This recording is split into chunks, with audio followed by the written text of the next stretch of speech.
welcome back to Black Lodge Trivia Night. This is Art, and we are once again doing some more Tainted Grail, The Fall of Avalon. I'm not doing this one live. I've done the last couple live. It was a lot of fun to stream it, but at the time of this recording, I am getting to the end of my little bachelor week. My nerd staycation, where it wasn't a staycation, I worked the whole time. But today, again, at the time of this recording, my family is en route, and I wanted to get one more session in when I could easily do it on camera, because I like doing it on camera. I like doing it on camera. You know what I mean? I feel like there's something to seeing the person when you are talking with them. It's not just some floating voice. Now, if you remember last time, I probably should have done this off camera.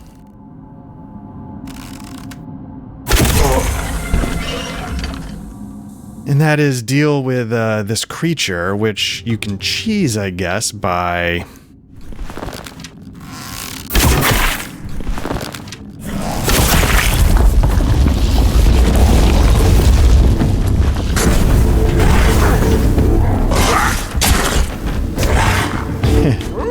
Here I am. You can cheese it, but I am getting punched in the face. So the problem with, again, and if this takes forever, I don't think I need to actually kill this thing.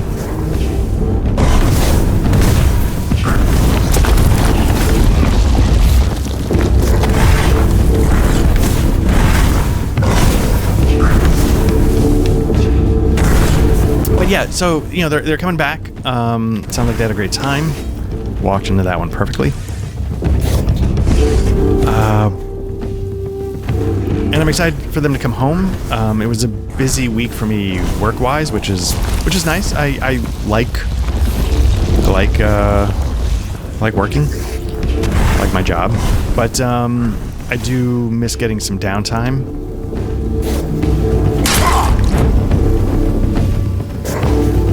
So it would have been nice to get on the Cape. The thing, I've sort of mentioned, I think I mentioned in the streams, what's great about the Cape is that I don't have all of my bullshit in front of me. And so it's the time when I say, you know what, I don't have distractions. I'm going to write. I don't have my video games. I sometimes bring an RPG book to read, but it's not the same thing. I'm not like actively prepping something. I'm not, it's not quite the same. It's more like just as like nightstand reading.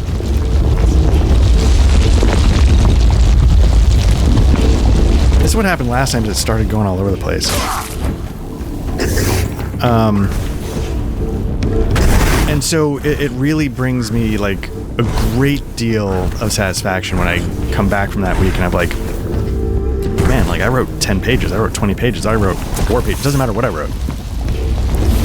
I outlined. It just doesn't matter. Yeah, it just doesn't matter. It's always a great feeling when I come back having done that.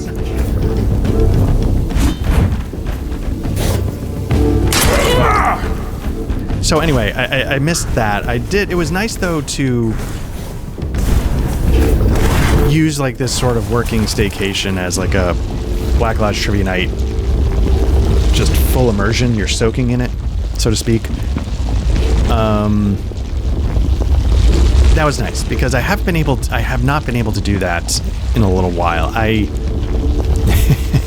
Because I get along with my family, I don't just lock myself away and say, you know what, I'm gonna do 3 hours a night on Twitch or streaming or any of that stuff. So it was nice to also get to do this, but and especially with this game, like Lord of the Rings Online is sort of the other thing that's alternating at the moment, and that is very much, because I go book by book within a volume, it's very much like it's a little self-contained. But I feel like for this, I don't know if it's just because the mechanics are a little more involved. I don't know exactly what it is, but it really really helped me, at least, to get into a flow. It really helps me to be able to play multiple sessions in a row. You know, because I think this week I probably put like 10, 12 hours. I don't know what. I think I've heard this game is actually like 50 to 70 hours, which for some reason is longer than I thought. I thought this is one of those, maybe not Fable sweet spots of like 20 hours, but I thought it was shorter than 50 to 70. It's all shorter than the 12,000 that you can play Skyrim for, but yeah. So I think I've been caught in a little bit of a loop here. Yep.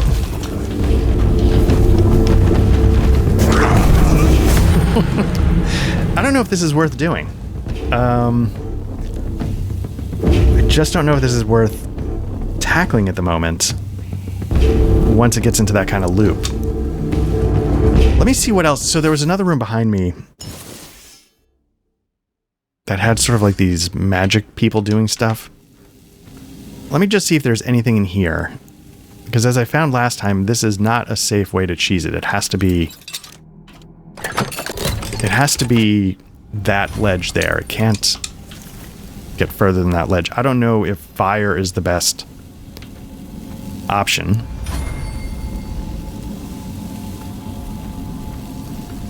Seems like I leveled up, which is nice. I guess I wasn't expecting it to happen quite so.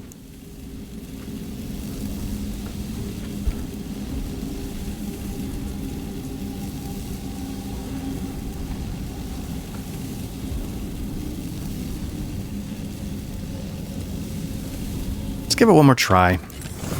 I don't think I'm going to be safe up here. You know what? I probably should be doing mouse control.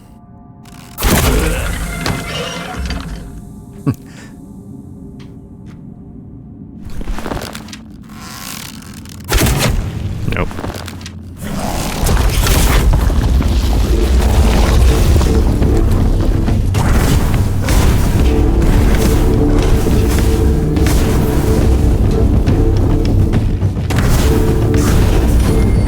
Here's a question. Can he make it all the way up? And he can. He absolutely can.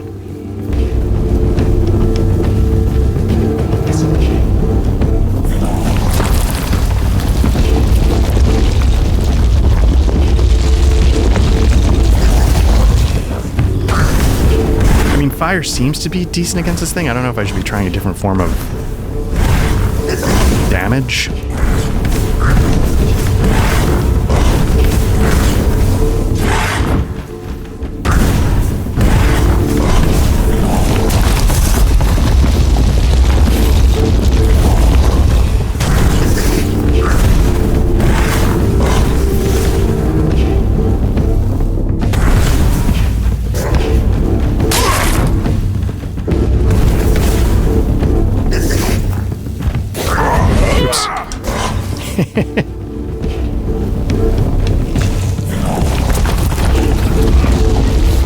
That was a disaster. Anyway, so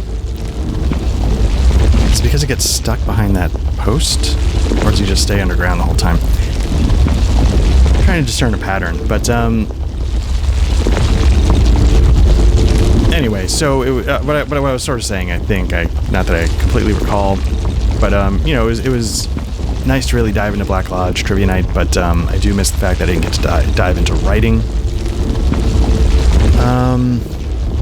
Grateful for the chance to do work that I enjoy, both on the side here for Black Lodge and my real job. So, I mean, it was a good week.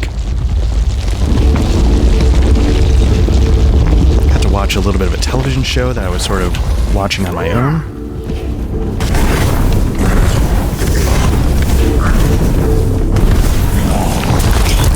Sort of talk about, I sort of write something, you know, because I do like to write and I wanted to get a little bit of practice in. So I did sort of like start like a little newslettery thing, just to have an excuse to write. And been watching The Agency on Paramount Plus.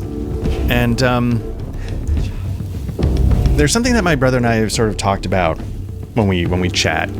And we talk about how, like, and I'm sure I've mentioned this on the streams and stuff, it's a sort of a weird golden age of television in that, like, the stuff that gets made that's, like, premiere is so good. Production quality, the actors. You're getting, like, Oscar-nominated actors now looking to do a lot of television, you know? Because I think the quality is there to draw them to the projects. Oh, that got me. So, you know, like, and so you get Agency on Paramount Plus, and stars Michael Fassbender. You know, obviously I think he's been nominated for Academy Awards. It has Richard Gere, I think, nominated for Academy Awards. Jeffrey Wright, nominated for Academy Awards. You know, I think it's by, oh man, Butterworth. It's Jez Butterworth. I think they're brothers, but like one of them I thought maybe it was like The King's Speech, but now I'm blanking. But it's sort of, it's that level of Jez Butterworth and John Henry Butterworth. It's based on a French series, The Bureau. But let me, I think it's Jez Butterworth. He's received Tony Awards, 2 Laurence Olivier Awards. But why do I know this stuff? He wrote Edge of Tomorrow, which is a great sci-fi movie. He wrote Spectre, which is not the best James Bond, but, you know, so he's got that pedigree. He wrote Ford vs. Ferrari, which is a really solid movie. He wrote Indiana Jones and the Dial of Destiny, which I think is definitely not the worst Indiana Jones movie, I'll tell you that. I thought it was a solid send-off. I mean, maybe it didn't need to be made, but you don't want to end on Crystal Skull. So I get some level of it. I don't know why I'm bothering with any of this.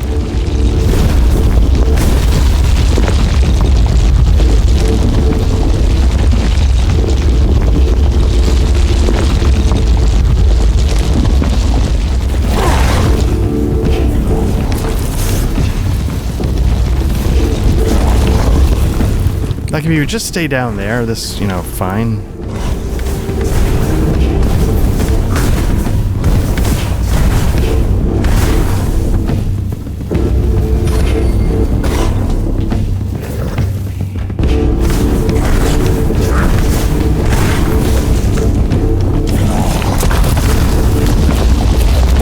So, you know, again, based on a French series, it's espionage. I like espionage. If you watch the channel, you know I did a John le Carré inspired Cold War adventure here on the channel using the Mithras, whatever the free core Mithras rule set is, and I can't remember it now.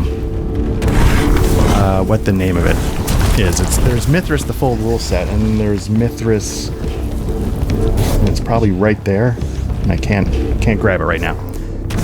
Mithras Imperative? Mithras Imperative might be what it is. Anyway.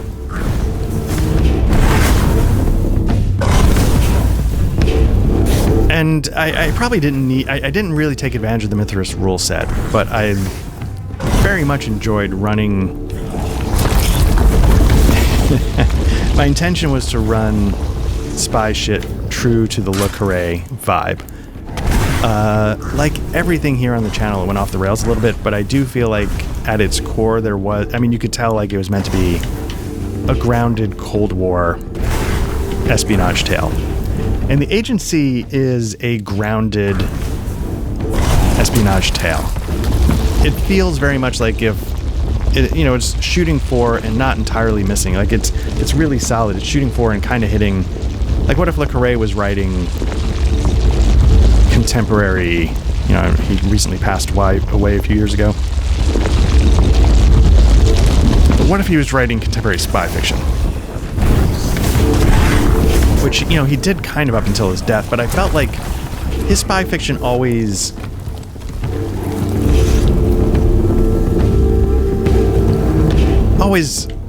had one foot, at least, in the past, for good reason. You know, like, that was Le Carré's experience. There's still plenty of good stories to tell, in that time frame. I mean, that connection is still important. But the agency, I think, tries very much to be a present-day spy tale. And it's a slow... It's a slow burn, which I like.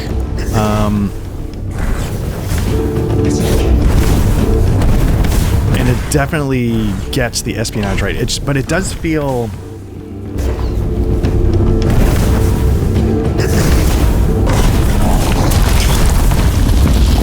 It feels like it's very solid in a lot of the detail, and it's very... Not very. It's a little, like, in terms of the plot. But I'm starting to get now into the back half of the show, so, like, it's checking a lot of the boxes you expect to check. And, it's really well made. So we'll see if it can, like, build to a real climax. But I feel like it's got a couple of moving pieces that, I don't know if I needed. I don't know if, but again, we'll have to see how it pays off. So the parallel storylines are... Michael Fassbender's character comes back from being on assignment in Sudan, I think, or Ethiopia. And while there, he falls in love with a woman. And as part of his assignment, that's not the craziest thing in the world to do, is to make contact with somebody, enter into a relationship, honey trap them a little bit. And that's what he claims it was. It's not 100% sure that's actually what it was. And so when he gets pulled out of the field, when he comes in from the cold, so to speak, back to the London field office, he, he's dealing with the ramifications of that. And he's also dealing with a new sort of crisis, which I think it spends a lot of time early on the Sudan stuff, and maybe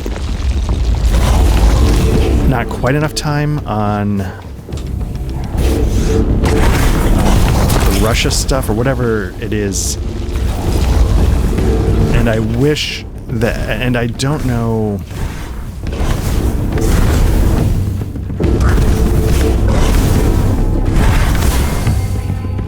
It'll be interesting to see how it all comes together, because I feel like... There we go. I don't know if I needed the Sudan stuff at the moment, so I'm kind of curious to see how it all comes together. For my taste, because again, I'm coming from that John le Carré style, I would have been very comfortable with just the Russia stuff. Or the Ukraine stuff, or, and then maybe tying some of the, what's going on here stuff to that instead of an entirely second storyline. So that's the trick. Now I want to take a look at that ring, because I believe I have a ring on that boosts my health 3%.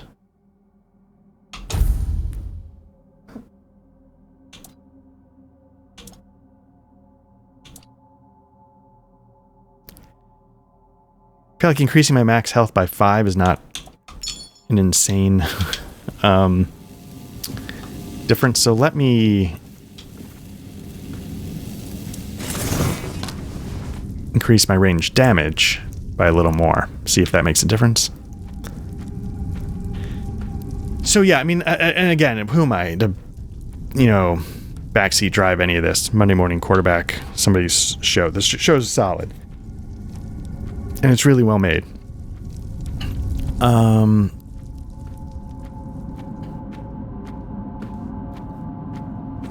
I'll be curious, because I know it's coming back for a second season. So I'll be kind of curious to see, because you always learn something from from initial seasons, and even shows that have great first seasons, sometimes they have amazing second seasons, and the second season's really like, whoa. Some shows that strike me in that vein, Justified's second season is just fall down awesome. The Hannibal Lecter show that was on NBC for a while, Hannibal, the second season for that is a masterpiece and maybe should have ended there. So I don't know.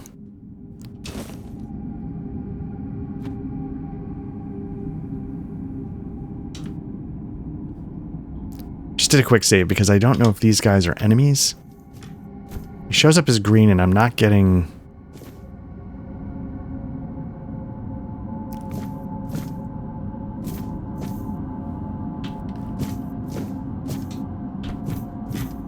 I'm getting some kind of red enemy behind me and I don't know why. Maybe it was above me.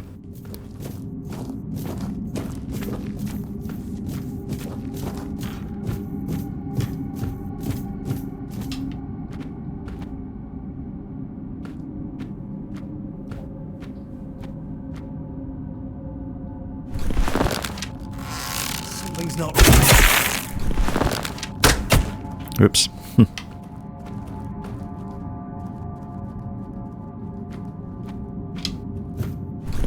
You'll be fertilizing the soil.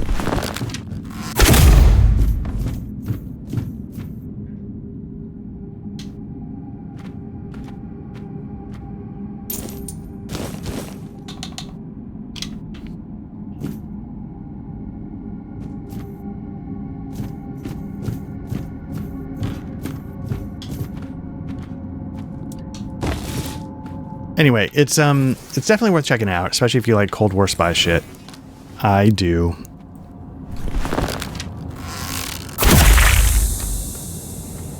And yeah, again, Hannibal, good second season. I'm trying to think of other shows where Firefly. Oh, too soon. Yeah, anyway.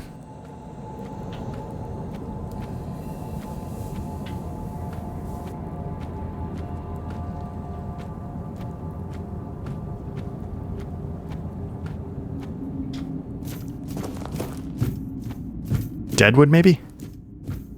I mean, Deadwood's first season is really good, and I feel like, the deeper you go into that show... Stay focused. The more he wants to lean into, like, the Shakespearean part of it. No, you'll regret this! Which... is okay, but I feel like... it's probably going to be an unpopular opinion. I feel like he leans too hard into it, so by the third season, people are like... cocksucker soliloquying, and might be trying too hard, which I know is a terrible thing to say, because I can tell you it's one of my favorite shows of all time. But, there's something about the first season that I think finds a better balance for my taste in terms of the dialogue.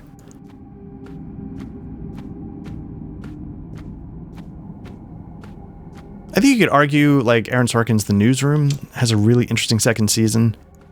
Like the first season's good, but it's sort of like these, you know, halfway through the episode, you start to realize what the crisis is, so then you get an idea of what the date is, you know, and stuff like that. But the second season does a really interesting story involving how a news story is verified. Like the rigors of checking it for veracity and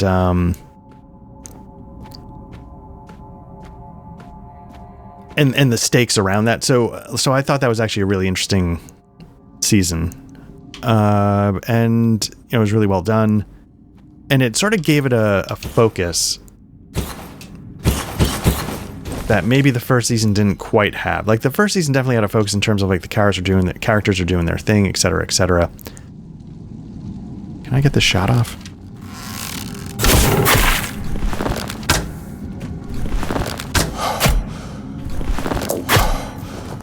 Oh, you son of a bitch. Let's get some.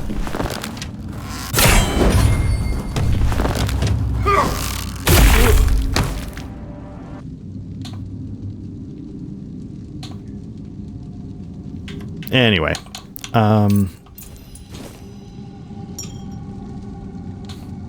So yeah, it's hard to say, like, yeah, with the second season, it maintains a lot of what was great in the first season and gives it like a very focused narrative arc that I thought was really interesting.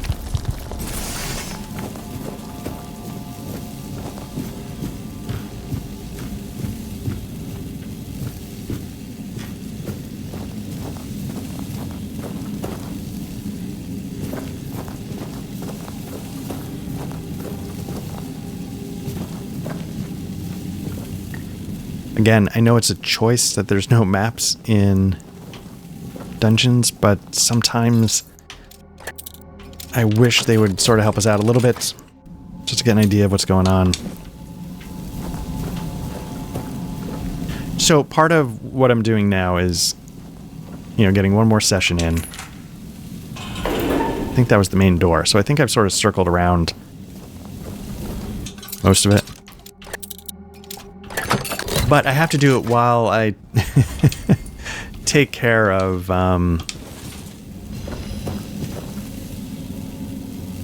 oh, the Smuggler's Dagger grants 10 gold after killing an enemy. That's pretty cool. You know, I've been living, for all intents and purposes, I've been, you know, I have not done badly living in the bachelor life. It's not like, you know, the garbage is piled up to my armpits throughout the house and, like, just dirty laundry in the middle of the living room kind of stuff. But there is some there is some civility that I need to restore before they get home. So that's sort of what I'm working on. I'm going to have to pause this a couple of times to... Shit, I think it's all the way further to the left.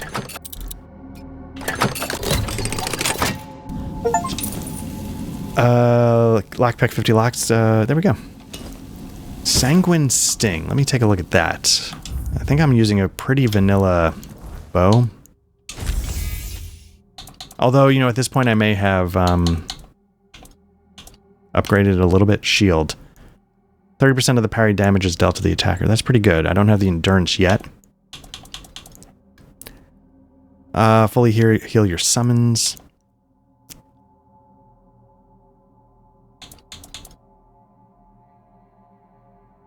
Okay. Man, are we meant to mix and match? Okay, we got that. Shooting this bow costs 5 hit points, but applies a massive amount of bleed to the opponent. Oh, that's interesting. Now, if I had something that restored health, or if I had a spell to heal, I'd be much more interested in that. But as it is, I don't know if I can afford that. Restores 10 health after killing an enemy. That's pretty good. Silent Weaver. Old Tree Staff. Torch.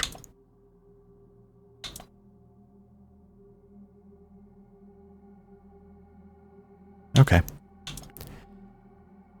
I mean, I guess what I could do is I could set up another... Like if I wanted a second spell... Which I don't have any spells I could do, but if I wanted to, well, I don't have a shield either I can use. But I guess that's what I could do. I could set up like a second melee.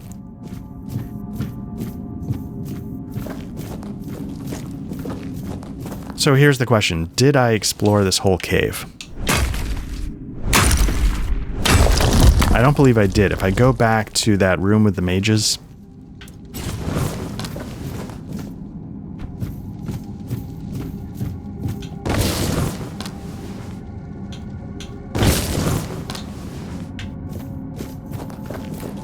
I wonder if there's more along the bottom. Or right here. Did I open this? I did.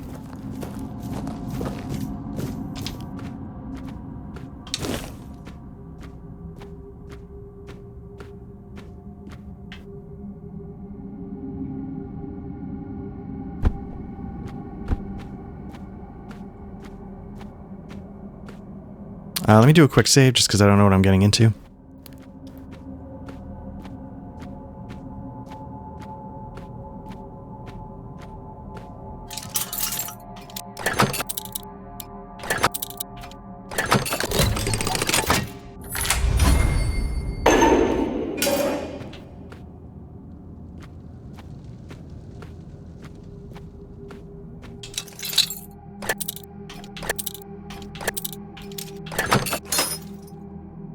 sort of blowing through. I gotta be a little more careful with my lockpicks. I'm just kind of like, ah, it broke.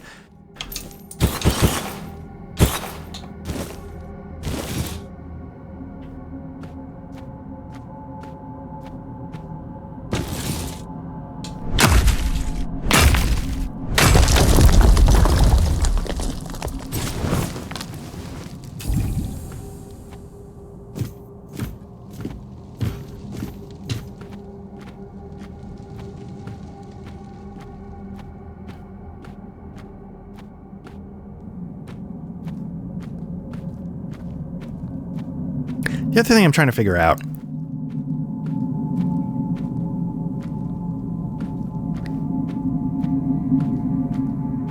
as I stream this game this time, like,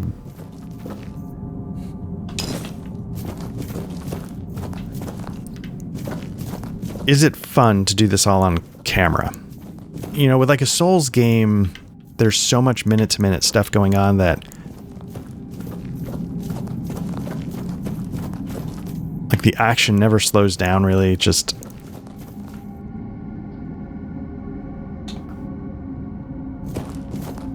but with this one, there's like a lot. It's the same thing when like I watch like the dialogue scenes. I'm like, why am I like, if I feel like this is slowing to a crawl, even when I'm not streaming, like it must be brutal. Maybe when I am, or maybe that's the thing. People like the story. Again, I've seen people stream Baldur's Gate 3. I'm pretty deep into that one, and I'd sit there and say like, whoa, this is, you know, you hit stretches where it's just all dialogue.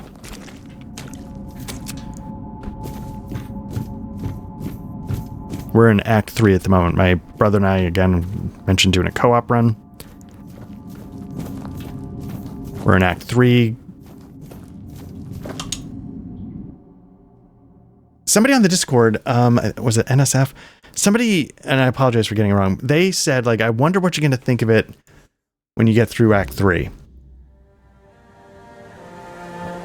Because I'm very bullish on it through Acts 1 and 2. Very bullish. Yeah, let's level up. We were doing some spirituality, so let's keep going with that. Confirm. Back, let's get some skill trees going. Why did I do unarmed? Attacks with two-handed weapons are stronger. Nope. That was a wasted point. Agile fighter, one-handed weapons.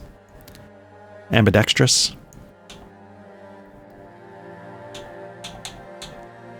Unending assault. Each damage for increased damage for each consecutive one-handed weapon hit by 1% up to 5%. That's, I mean, yes, it's interesting, but it's again, it feels like nickel and diming kind of stuff. It doesn't feel like it's increased melee damage by 5%. So it looks like you can get that up to 25%. Endurance, I was looking at a little bit. What's this? Increase max health. Each enemy killed increases your damage by 5% at 50. Unstoppable rage.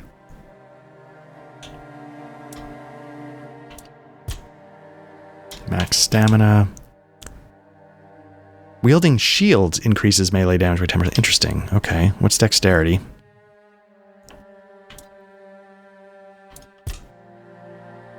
Dash costs 20. Oh, that's interesting. Okay. But I was obviously putting a lot into bows. What was I working on here if I wanted it? 50% extra pierce through one enemy.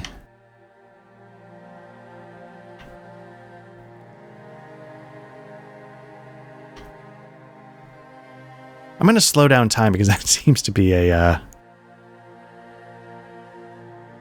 like, that's a good opening shot kind of move.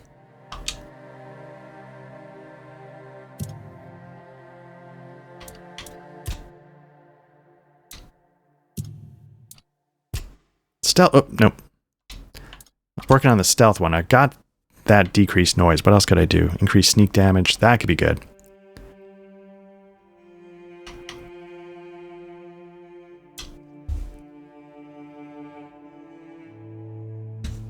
Yeah, I feel like... Oh.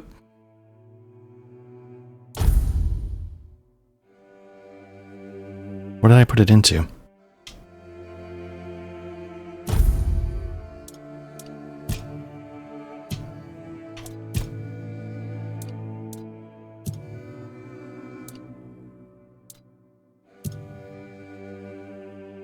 Did I put something into bows? I think I put it into the slowing down, but what does the stealth chain do?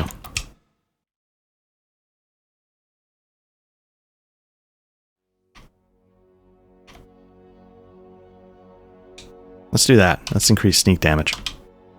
Let's confirm that.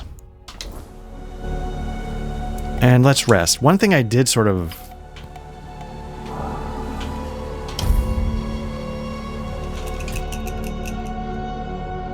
Recipes? What do we got? We got cooked seafood. Let's do that. Do I have what it takes to make... Yeah.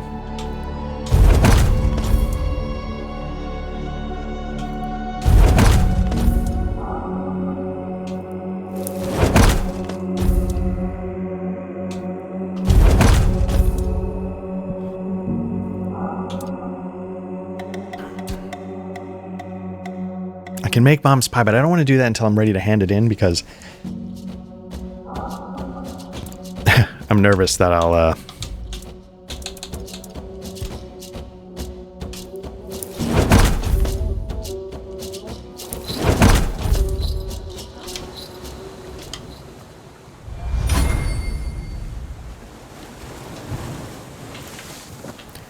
Okay, so it's kind of in the morning. I don't know exactly what my quest is at the moment.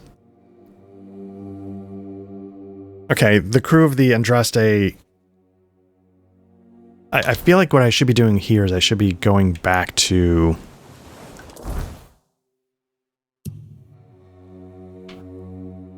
the woman to talk. So what I need to do is I need to get here. So I'm going to head up the beach. Go talk to the woman, see if that tells me what the cave is. If it's that cave, hopefully everybody stays dead.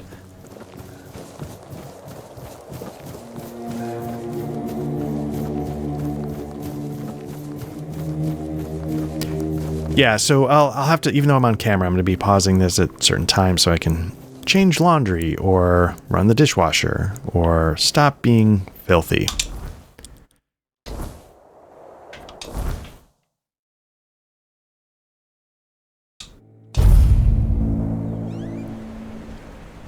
I don't know why I just have a natural comfort. I played Oblivion on an Xbox 360, so I just sort of naturally did it on a controller, but playing a stealth archer would probably be a lot easier with a mouse and keyboard setup, but I haven't actively used mouse and keyboards for shooters in forever. And? Have you read The Last Voyage of the Andraste? A splendid, splendid. I think I did. It's an excellent book, don't you think? Now let's test your Let's hope I did. comprehension. According to Elvis the Lightkeeper, in the mine near the Horns of the South, they found something that they took with them on the ship. Do you remember what that was, child?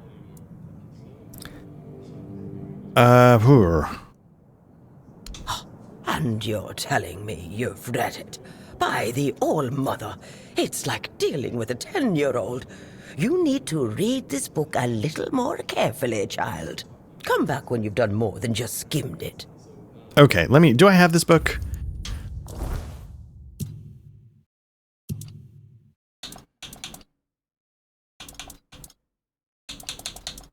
Here we go. Okay, it was not a good place, especially not for humans. The odd instruments used for God knows what, signs written in a strange language, and that disturbing figure. To this day, the mere memory of it makes me shiver. I had to I tried to convince Captain Lex not to take anything from the accursed chambers, but he wouldn't listen. The four-armed figure didn't look at all like that much to me. I could see how alluring it was to the captain. It reminded me of one of those strange menhirs I heard from the inland village.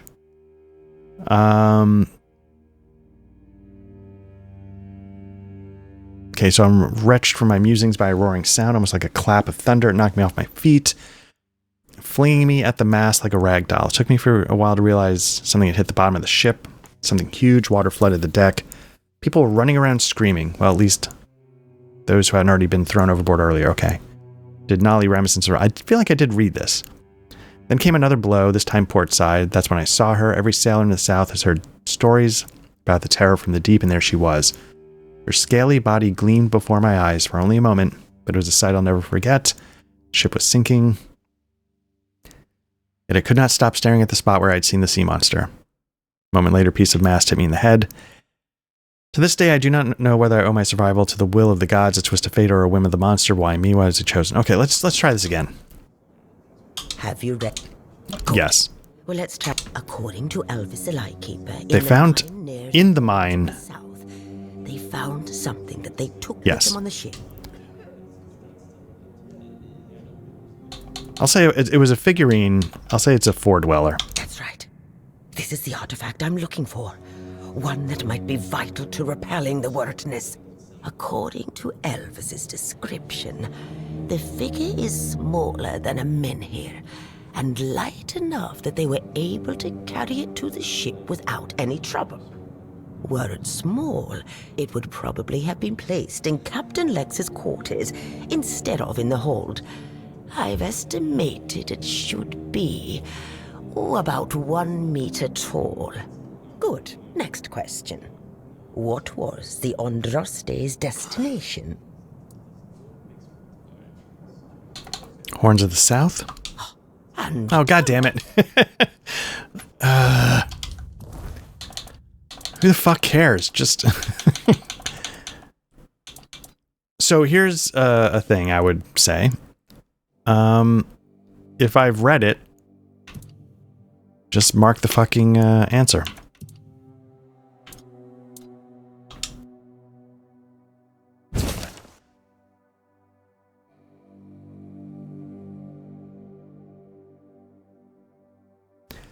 Odd instruments used for the gods knows what. To this day, a mere memory of it makes me shiver. So we were lurking. It was close to the Horns of the South is where they found it, but where were they going? They threw the cargo into the hold and steered toward the Isle of the Dead. Fucking A. And its island asylum. Okay. have you read the book? Yep. Good. According to Elvis the Lightkeeper, in the mine... That's right. Word. Good. What? Correct. Be very careful with what I'm about to tell you. But some believe that the Red Priests are dedicated to studying the wordness instead of the Red Death. Captain Lex must have thought they'd pay him generously for a four-dweller artifact.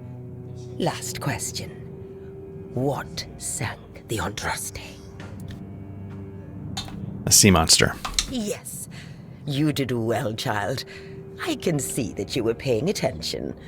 According to Elvis, the Andraste was sunk by the legendary terror from the deep. But if you want to know more, ask your keeper friends. They should be much better informed. Now, all you need to do is find the wreck of the Andraste and retrieve the mysterious figure. Okay, where exactly did she sink? Because I think I did that. Oh, if only I knew. It must have happened somewhere on the way between the Horns of the South and the Island Asylum. Oh, but where exactly? Fortunately, I know something that could help us. In the Horns of the South Museum, there are some extremely interesting books and documents lying around and collecting dust. Can you imagine having such treasures at hand and choosing to completely ignore them? Oh, barbarians. Among them, you'll find the Andraste's logbook, which was saved by Elvis. I've read it, of course, but I know nothing about sailing. I'm sure such a competent child as yourself will handle it much better. Go to the Horns of the South Museum, read the logbook, and then tell me whether you managed to locate the wreck of the Andraste.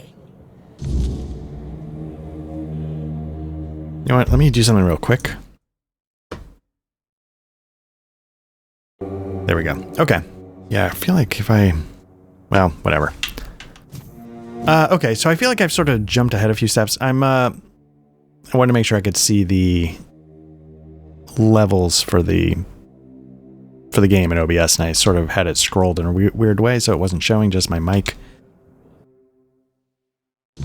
I used to talk about audio a lot. I don't talk about it as much anymore, but I think I'm sort of... I did my audio tier list two mics I ranked as the best for me were the SE8 from SE Electronics and the SET1.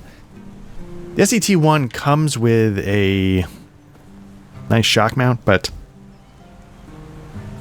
it's bulky, and I don't feel like I smashed the desk enough to make the shock mount 100% necessary. I don't move it enough to make it necessary. So I think the perfect balance is put it in a regular mic clip that doesn't take up much space. I'm still debating a windscreen versus the pop filter that I have. I might have to ask my son to custom 3D print a clip that fits here. I think what I would do is, hold on one sec.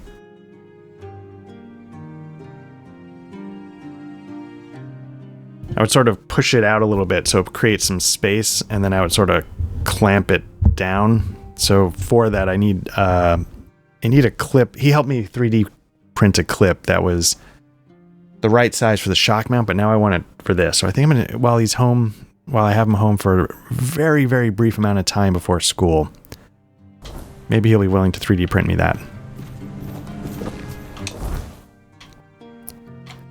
You know, that's the thing. He comes home today from vacation, and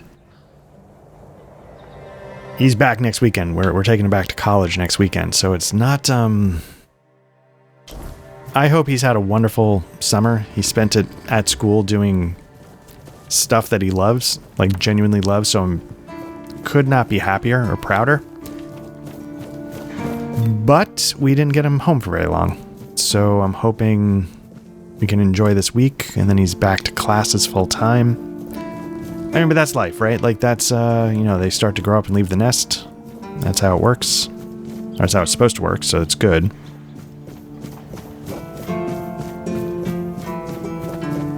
Man, look at this statue. I mean, he's having a great time. He's got really nice friends. So I couldn't be happier for him, but we do miss him. Arthur's memory. So this must be the little bit of Excalibur. But Jesus, look at that statue. Like, you got the single arm coming out armored, which could be, you could argue, King Arthur's, with the sort of unarmored entangle of limbs. This feeling, it was so strong, so real. I remember now. The weight of it. The power. This blade was never just steel. It was a part of me. So Excalibur holds a piece of your soul. Yes. The sensation is unmistakable, but it carries more than my soul. It carries a part of my legacy. Why can't I draw the sword? A sword like that, it doesn't yield easily. It demands strength of body and of will. You'll need to grow stronger before it will choose you. Okay.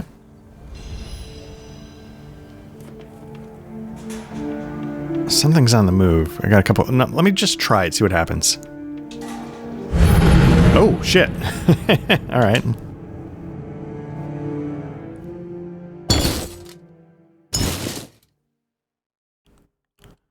I didn't expect to just die. I expected it to be like, you don't have it. You know what? Let me do a quick save. Let me...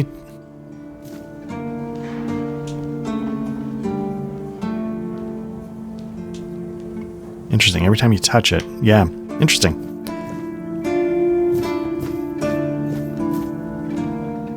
What I should do is I should reload just because there's no reason to take those hits.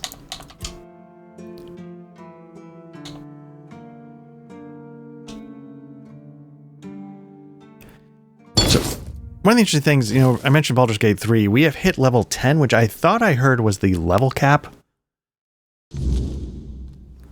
in Baldur's Gate 3, and I find that to be a really nice choice. It's exactly what the original Baldur's Gate did. It's where everybody says D&D is at its best at the low levels. I might agree. It's just been fantastic. And I know Larian is not working on a sequel, so I'm curious what will become of that series, because that game sold like gangbusters, but I don't know if it's a thing that just anybody could replicate. Like, it's not like you have a, well, hell, I was about to say you don't have an Obsidian in the wings ready to Fallout New Vegas that stuff, but maybe they do. Maybe, I don't know, maybe they, but I feel like Obsidian's now part of Microsoft, so it makes it a little trickier. If they were still independent, maybe it would be a lot easier, I don't know.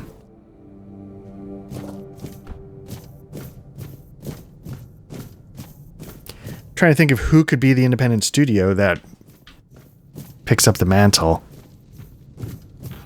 Who made The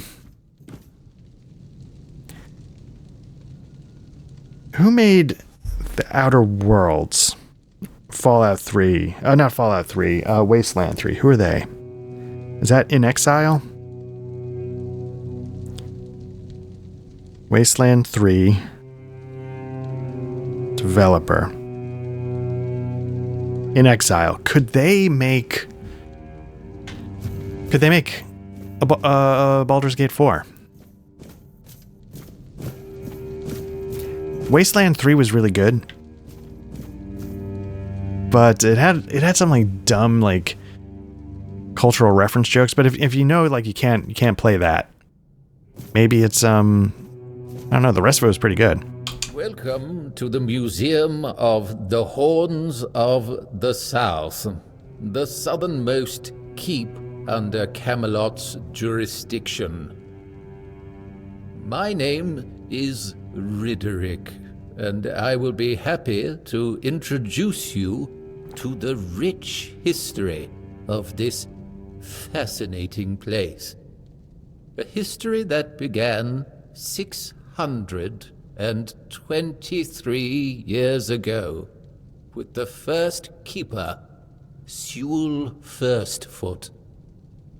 I'd also like to bring your attention to our numerous exhibits that are, as I like to say, inanimate witnesses of the history of the Horns of the South. You know what? Obviously, I've got see, that's what I think they should have done with the solutions from the book. Like, I read the book, mark them in orange. Like, just let me know, like, yeah, hey, dude, you've gotten this information. It began in the year 542. It is the crowning achievement of a group of keepers who were fascinated with Sewell Firstfoot. It took them years of tremendous effort to finally open an institution devoted to research and education, worthy of commemorating Sewell's great legacy. The first keeper of the museum was Gladwin Flanagan, who was personally appointed by Captain Berach the Black. What I like about this, I mean, it's a lot and it's delivered slowly, but, you know, I mentioned, like, you know, Cape Cod. There's a lot of like volunteers that work the local museums out near Provincetown and the end of the Cape. And they're all just the most lovely people that have usually retired in some capacity out there, or they spend the summer there. And they all are just like these nice, easygoing, maybe speak a little slowly. And they're just so happy to share the information with you. So this rings true in a way. Sewell, I think I heard about him. I don't doubt it. Since Sewell Firstfoot was a remarkable figure, well known to every keeper. Drawing on available sources, we can claim with almost absolute certainty that Sewell Firstfoot was the first man who ever set foot on the island of Avalon. As you can probably guess, that's where his moniker, Firstfoot, comes from. But that was just the first of his many great deeds. Oh, of course. Sewell was an outstanding commander whose strategic mind, bravery, and charisma contributed to our capture of the South from the Four Dwellers. He was also the founder of the Horns of the South, so I can say with absolute conviction that if it were not for Sewell Firstfoot, we wouldn't even be standing here having this conversation. Exhibits, what exactly do you have? The museum holds a collection of 72 items of the so-called movable, tangible heritage. The collection includes big and small items that represent the world surrounding the keepers of the Horns of the South from the 1st to the 6th century of the Avalonian era. Here you will find militaria, craft tools, everyday objects, furniture, textiles, coins, religious artifacts. Interesting. Which exhibits are the most remarkable? I'd say all exhibits are worthy of your attention, but I could point you to the ones I personally think to be the most notable, or subjectively, of course, the most interesting. Okay. Those would be the items that used to belong to Sewell Firstfoot. We have his signal horn, and also his boots. Those boots were the first to touch Avalonian soil. What is also worth mentioning is the tableware used by King Arthur himself during his visit to the Horns of the South in the 15th year of the Avalonian era. Woof. I mean, even we're leaning into it. It's so interesting. Yeah.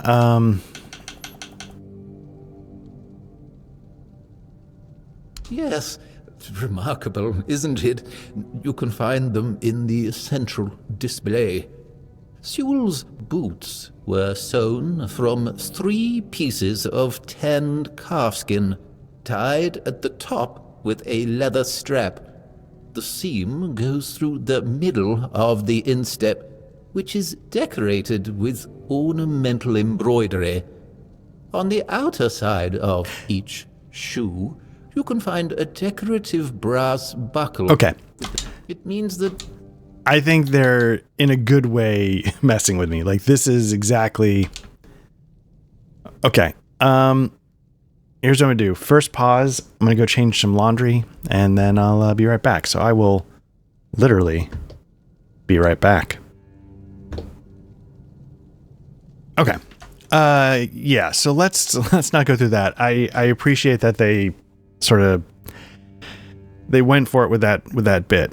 Do you mean the document with information about the course, weather, position, and speed of the ship, as well as all of the stops and other occurrences kept by the captain or the first mate?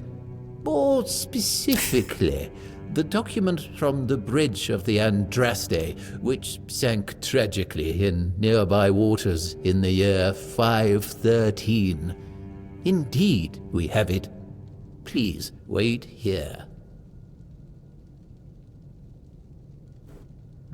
Here it is, though I doubt those records will tell you anything, since the weirdness surrounding Avalon made sailing impossible. The knowledge of the precepts of navigation has been forgotten. So it's useless. There's no way to find the Andraste. Oh, no. We know that. You should have mentioned that you're looking for the wreck of the Andraste rather than the logbook. Every keeper knows that the Andraste was swallowed by the ocean. It's near what's currently known as Smuggler's Bay. Here, I'll mark it on your map. Okay. All right. Helmsman Knoll insists that he saw a dark shape under the water. It's been nothing but drizzle since dawn. Hour 1, knots 2.5 course. Hour 2, drizzle stopped. Okay.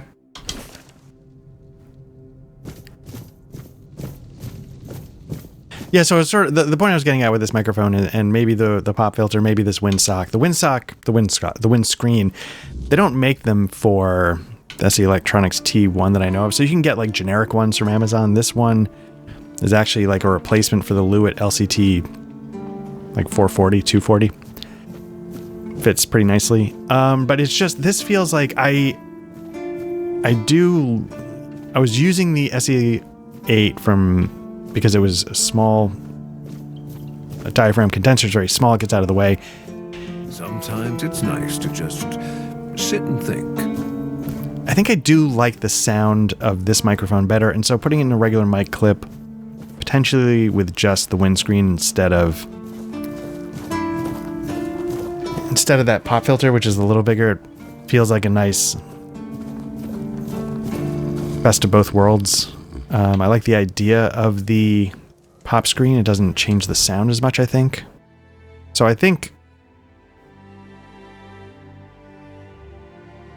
this is not where I was expecting. All Mother's Temple. So we want to go here. Do we want to go here? So I'm looking at some kind of passage underneath. So the question is, how do I get to that? Is it, if I go there, can I just go underneath the bridge? So let's try that.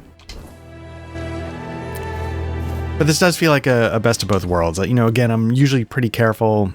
When I need to move it, I often mute just to be safe.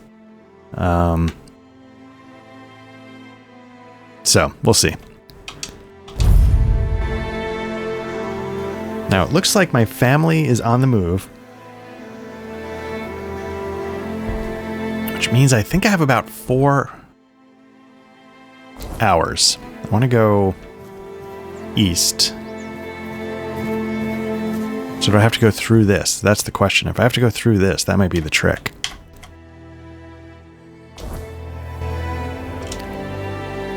So that's 4 hours to do some cleaning, to do a little bit of laundry, just to get life a little bit back together. You again? What now? Can't you just let me pass? No.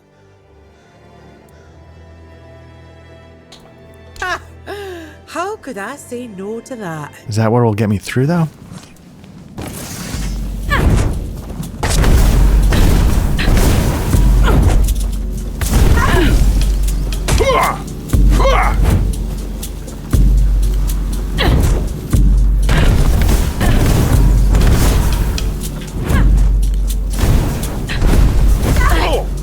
Not putting many shots on target here. You enjoy this? I can't tell. Do I need to beat her in a fight to get in? That's the... So what I need to do is I need to get into the open. I can't just fight her in this little enclave. So let me see if it'll let me do it. You again?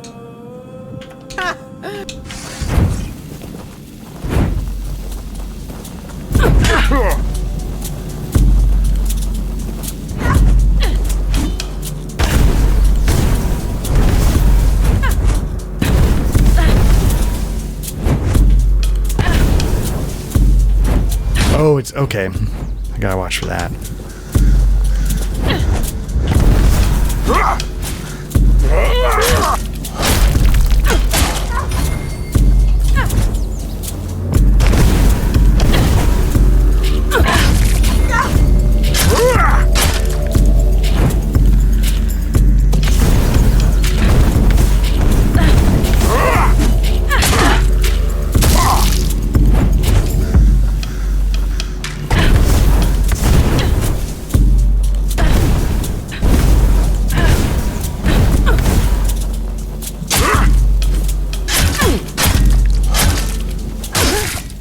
It's been a while since someone bested me.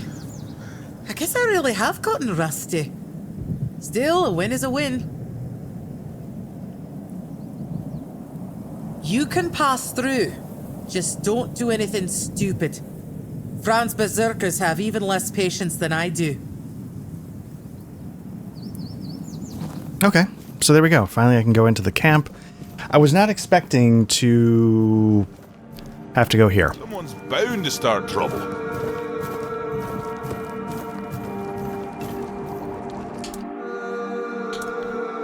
Small health potion, strong health potion. What are we making here?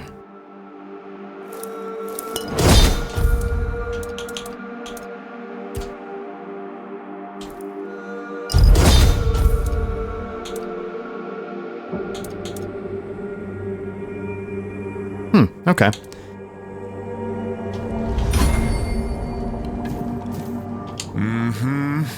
Still doesn't tell me anything. What's going on? First, you showed up here like a dimwit. Now you're walking around camp like it's nothing. I look into your eyes and I don't know whether you're made of steel or you're just a fool. But you are here. And Maven didn't chop you to pieces with her axe. The runes seem to favor you, even though you're an outsider. I guess that has to be enough, for now. It's still more than you should expect. If you need something, talk to Vran. She's in charge. The woman. Alright, you're led by a woman? What of it? The Dal Riata are not like those in Camelot. We don't make women wear frocks and sit at home. Our women have names. And if they have names, it means they earned them like all other Dal Riata. Vran was chosen by One Eye, and One Eye doesn't make mistakes. Alright, can you tell me about the One Eye? I don't need to tell you anything. Just wait and see for yourself. When the South is free from Arthur's dogs, as it should be. Alright, so they're not... Bring glory to your ancestors. Therov will be waiting. Not fans of King Arthur here, it sounds like, in this clan.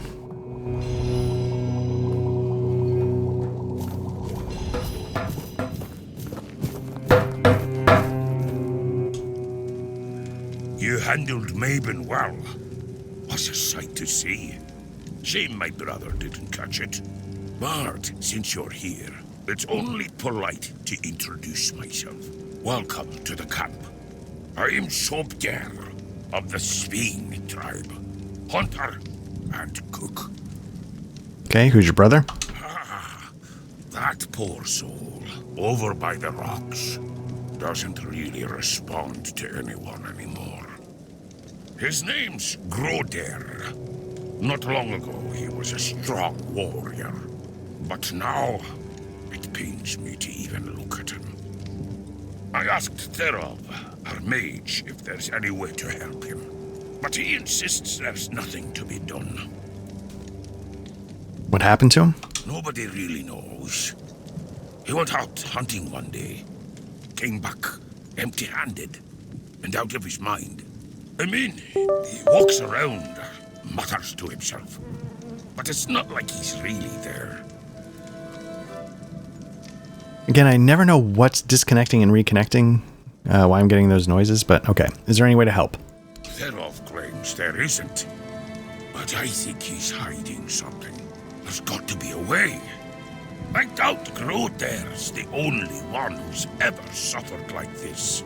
And if anyone would know about curing magic, it's the Hude. I don't know why Therov won't talk. Maybe he doesn't like us. But where are my manners? I shouldn't bother you with my personal problems.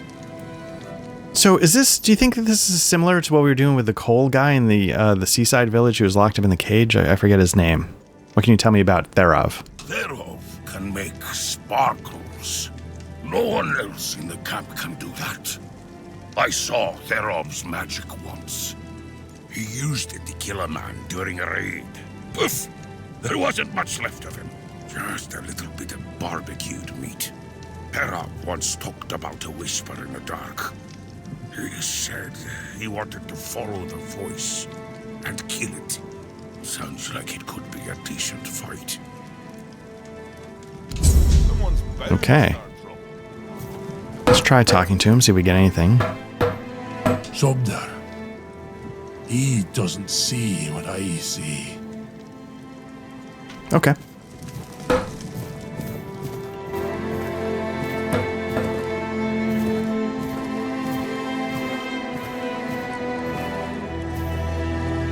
Could do some action.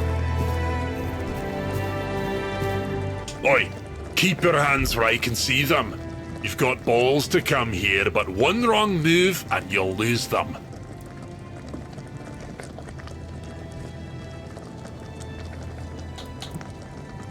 Conqueror's friend, you know him. That son of a bitch. I once smacked him in the mouth after he tried to set his wolves on me. Bloody ghostly shite. You also play around with filthy magic like your friend? It's useful, but I'm gonna prefer iron, baby. Good. But don't think that'll make me like you. What are you doing here? I want to enter the temple. Then you have a problem. Because the temple belongs to One Eye now, and he told us to sit out here on our arses and make sure no one goes inside. So, you're not going inside. But I really hope you'll try. At least I can warm myself up by chopping off your head.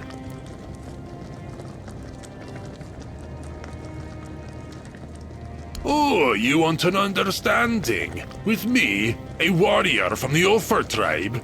Piss off or I'll shove my axe up your arse. Why is everything always such a hassle? Good question. I wonder if this game is doing something where you take... So like in, say, Call of Cthulhu, which is a D100 system, tabletop D100 system, like you can take your stats and multiply it by 5. Can I access my stash here? Looks like I can. Interesting. Okay. So I'm wondering if you have a practicality of 6, does it give you like a 30% chance, or, you know, like, is there some math going on like that? To come up with those skill checks, but I don't know why sometimes it's like a question mark.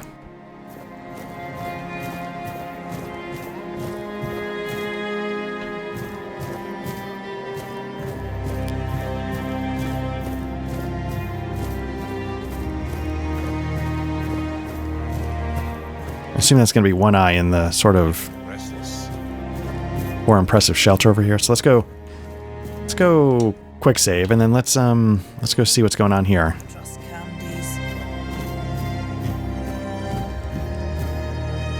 Or is it Fran? Oh well, I never thought I'd see Mabon flat on her back, especially no by the hand of an outsider. Now, what business do you have that's so important? Okay. Oh, there's two things. I'm looking. Let's try the second one first. I'm looking for Captain Brandon. So, you're after that snake, huh? I've been telling One Eye he's nothing but trouble. Sure enough, it didn't take long for another outsider to show up at my camp. Sometimes, I hate being right. You don't seem to like Brandon too much. That man doesn't have a single honest bone in his body. He came here to make deals with us. And who knows? Maybe he'll stick to his word. But I don't trust him. Once a traitor, always a traitor, no matter who he's turning his back on. Still, I've sworn my loyalty to One Eye, and I'll stand by him to the end, whatever that may be. Anyway, he's at the temple. And before you ask, no, you can't get in unless you're ready to face my berserkers. What can I do for you to allow me in? I'm not sure yet. First, I need to see if you're really as determined as you claim. I'm not about to share our secrets with somebody that's only half committed. Fine, how can I prove it to you? I've got a potion from Therov, made for my warriors. He claims his alchemy is better than what the Volker tribe has known for generations. The thing is, I don't fully trust his brews, so I need somebody else to test this one for me. What kind of potion? It's supposed to enhance my warrior's abilities. In the long run, it could be useful, but my berserkers are already few and far between. I can't risk my men just to prove Therov's point. Is it dangerous? I'm sure it's like, what do you care? Are you going to test it or not? That's for you to find out, isn't it? Here, drink up.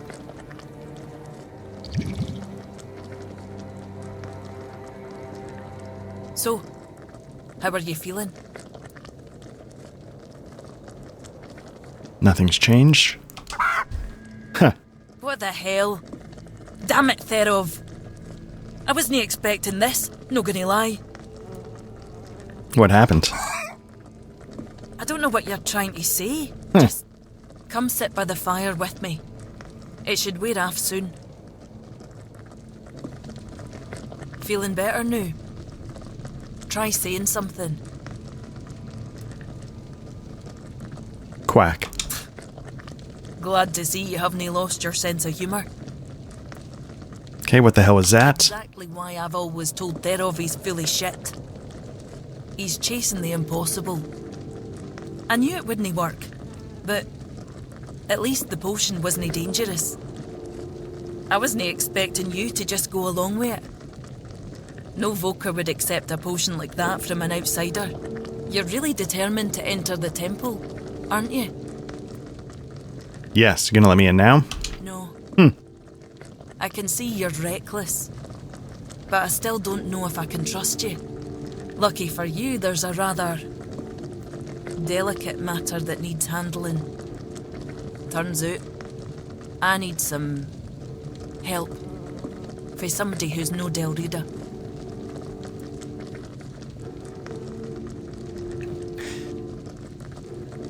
What do you need? That one seems like it's half like giving her shit, which I think they appreciate on some level. But I want to be in. Don't push me. I was about to say I don't want to be a dick. What do you need? One Eye wants to make nice with the keepers. Though if you ask me, no levelling their precious pile of rocks to the ground is nice enough already. But he says that's no enough. He's looking to make a gesture of goodwill. Show them we're not here to conquer but to forge an alliance against a common enemy. And he's put me in charge of picking out a gift to send to the Horns of the South. What common enemy? Okay, yeah, let's get some info on that. Camelot, of course. Interesting. Who else is there? Acting like a damn plague in this island. Everything they touch turns to ash.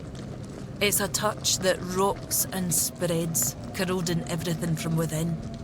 The land, the people, nothing is safe. The sooner they're gone, the better for everybody. Do you have any ideas? Aye, I've got one. I sent some of my men to hunt down bandits and told them to collect an ear from each one they killed. I thought to have Ugwi make them into a necklace, but apparently, stringing ears on a wire is beneath his pride as an Ulfrite smith. Think you could help me put it together and deliver it to the Horns of the South?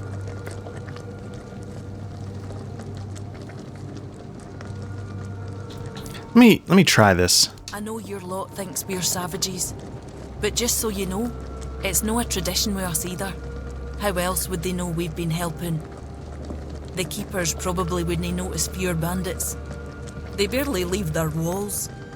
If you've got a better idea, I'm all ears.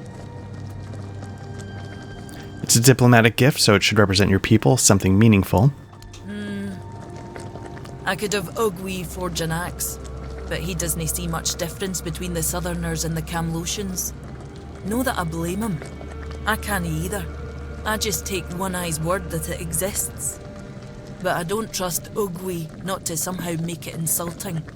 As for my people, the Voker stripped themselves of any meaning a long time ago. The only thing we have left is the Berserker potion. But that's too precious to just hand over.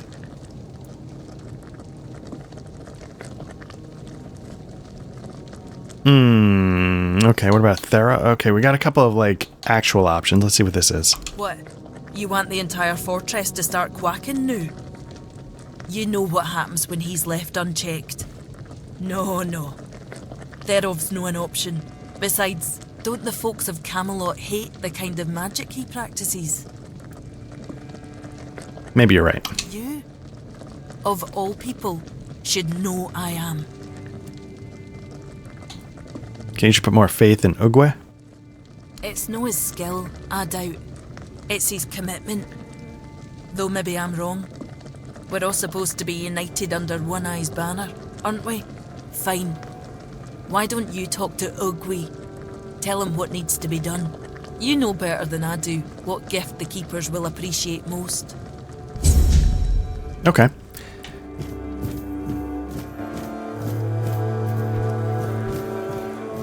Getting restless.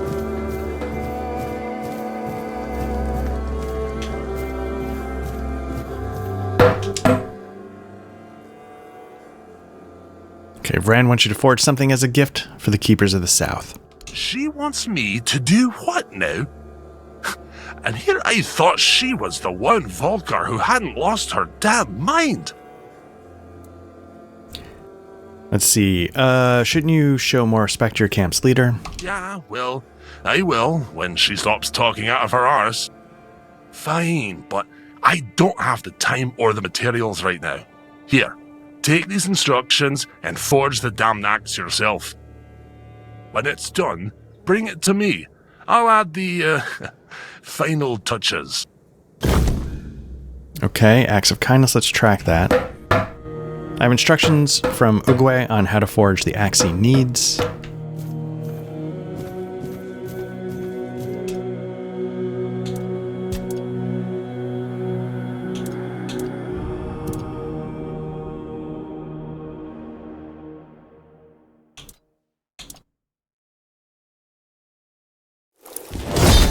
There we go.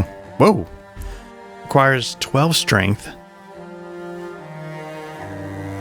I don't, is the 7-8, is that like the critical? But I don't know what that is. Or is it just because I don't have the 12 strength, so maybe that's all I can do.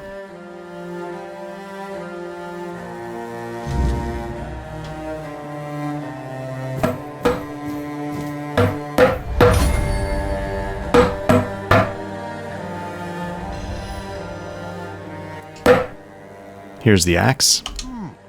Not too shabby. Almost ashamed to give it away.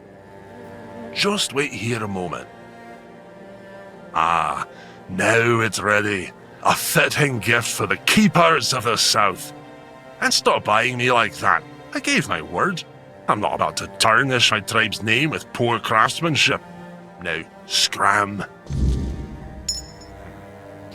I need to deliver the inscribed axe to the quartermaster. Okay, let's do that.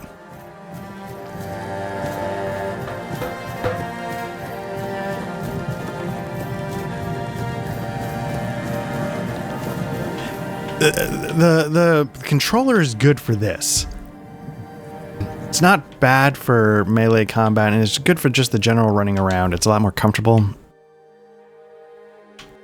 But, yeah, when I'm trying to aim, it's a little... Maybe I could turn down the sensitivity a little bit.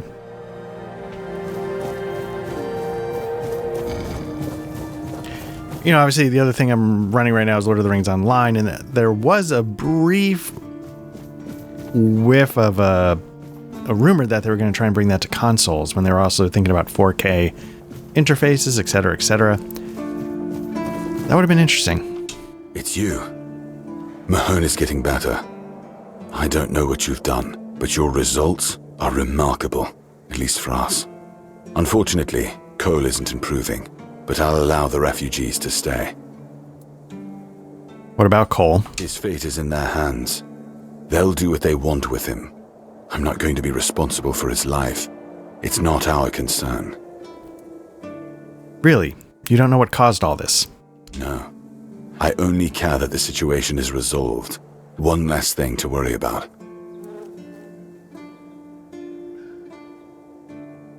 Okay. Let's stay on focus here. I brought a gift. An axe? And you're sure they haven't just declared war on their behalf? It's meant to be a gesture of peace. It looks solid enough. Good craftsmanship. I'll give them that. And what's this? An inscription? Do you know what it says? Probably just ornamental, I hope. Huh. I wasn't aware they even understood that concept. I'll accept it, but cautiously. It seems like a nice gesture, but I just can't bring myself to fully trust it. Okay. Report to the quartermaster's reaction to Vran. Okay, but let me talk to you a little bit more. Goban mentioned the tunnels and the former captain. Captain Hagen? Well, he was a man driven by pride and a certain disregard for caution. He sent men to explore those old tunnels beneath the keep. Somehow, he got it into his head that there was something valuable down in those tunnels. Treasures, relics, who knows what else. But the truth is, we know what was there. In the Age of Legends, it was just a hospital. There was some kind of outbreak or plague, and the place was sealed off. Nothing left to find, or so the records say. Isn't it only right to bury the keepers? Yes. It weighs on me more than I'd care to admit. If I could, I'd see them laid to rest. But no captains ever bothered. It seems they thought it was a fool's errand. Maybe not worth the risk. I could go down there. If you're mad enough to try, then by all means go ahead. Just don't expect any keeper to follow you. I really don't have men to spare. But maybe it's time to make it right. So, thank you, I suppose. All right. I'm going to try. I'd like to speak with the captain, but I have a feeling I'm not quite there. Hmm? No, you can't. I don't take bribes, but if you're eager to throw your gold around, my keepers are running a charity for our veterans. That way, your coin pouch won't weigh you down, and you'll be supporting a worthy cause. Okay, for the veterans. Thank you kindly. The veterans will appreciate it. You won't find the captain at the Horns of the South. He ordered us to lock down the keep, and then he disappeared. I have my suspicions about where he might be, but I can't say for sure. And frankly, I hope I'm wrong. Okay, I'll take the risk. Tell me your suspicions. A perception of 61%. I don't know how to check if I'm passing or failing. Brandon once said he wasn't afraid to go to the Dal Riata, and the way he said it, I couldn't tell if he was joking. So maybe he went to make a deal with them? I think that's ridiculous. Everyone knows the Dal Riata are savages. Diplomacy is not their strong suit. But if it's true, if the captain did go to broker peace with the Dal Riata, you'd most likely find him at the All-Mother's Temple, where One Eye and his thugs are holed up. Okay, do you know when the captain will return to the Horns of the South? Sounds like a suicide. Getting into the temple won't be easy, that's for sure. And frankly, I'd prefer not to hear about your demise. Try sneaking in quietly, or see if you can convince the tribe's representatives to let you through. That's the best advice I can give you. And if you do find the captain, tell him to return to the Horns of the South as soon as possible. Galahad the Pure is already on his way, and he won't be pleased to find a bunch of keepers hiding behind the walls without their commander. We'll all face consequences if that happens. Okay. Interesting. Honestly, never would have occurred to me to try sneaking in. Could I have snuck past the front guard? Could I have tried sneaking through the rest of the village? Was that an option? It feels like it could have been, because that's what these games often are like.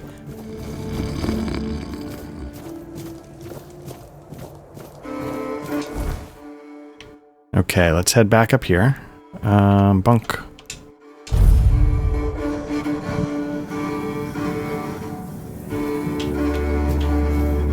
There we go. So, did you get what you needed from Vran, or are you sticking around? See, I might stay a little longer. Weird place, this. Back in the Forlorn Swords, we didn't have many strangers wandering about. Maybe a pict or two every so often, but they're a different kind of strange. Guess I'll have to get used to it. Okay, do you miss the Forlorn Swords? Aye, I do. It's home. Plus, it's too bloody warm here.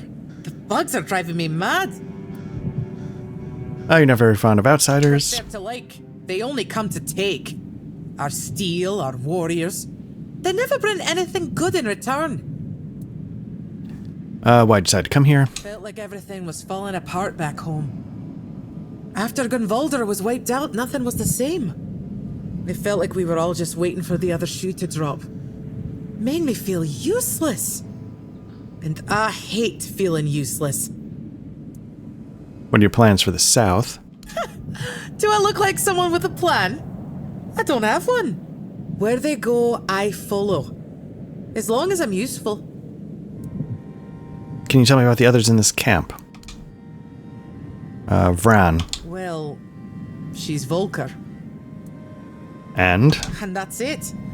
The whole tribe used to think they were Mater's gift to Avalon. Now they just look for new battles to die in. Great warriors, but who knows what goes on in their heads? Okay, can you tell me about Therov? No, he's a bloody Thoid. I'd say I trust those magic users as far as I can throw them, but I can throw people pretty damn far. How about Ugwe?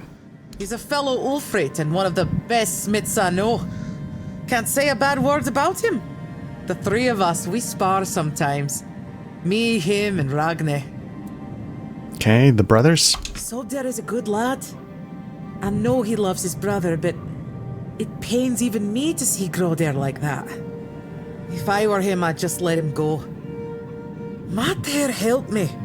It's like I can taste the sadness in his cooking. See you around, I guess. All right. Someone's bound to start trouble.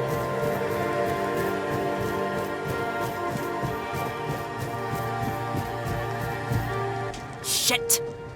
Did you already give them Ugwe's axe? Yes, the Quartermaster accepted it. Master accepted it, why? I just caught that idiot bragging about he'd decided to add an inscription. Apparently it says Blade of the Cowardly Dog. Damn it! This is why I can't trust any of them. Well, what's done is done. We'll just have to make sure the Quartermaster never finds out what it means. You head to the temple. I need to figure out what to tell One Eye. Okay. Vran's key.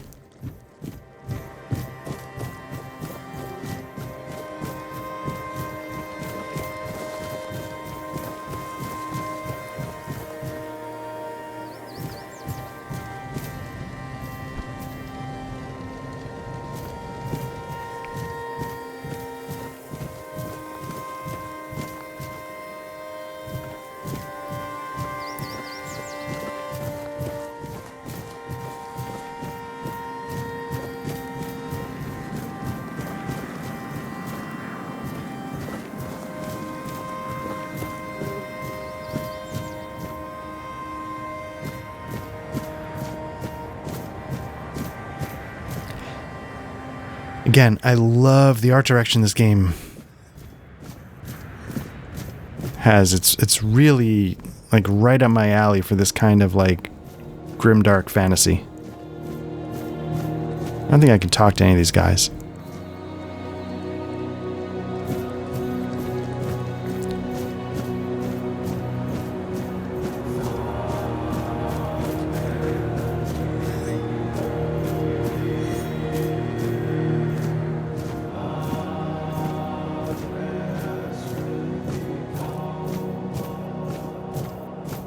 Good music as well. Yeah, seriously. This game really, really, really hits a lot of the flavor out of the park. It's fun to play too, but man, it is...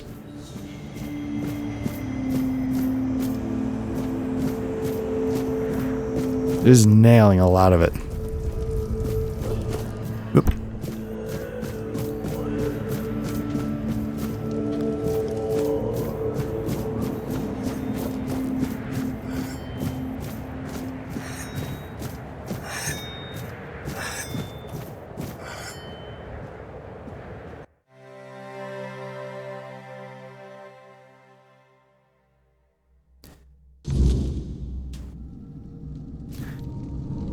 The first piece of the king's soul is tied to Excalibur.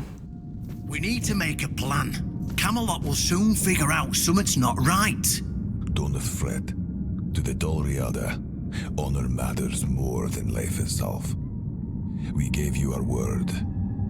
But do you realize that taking this temple was a terrible idea, right?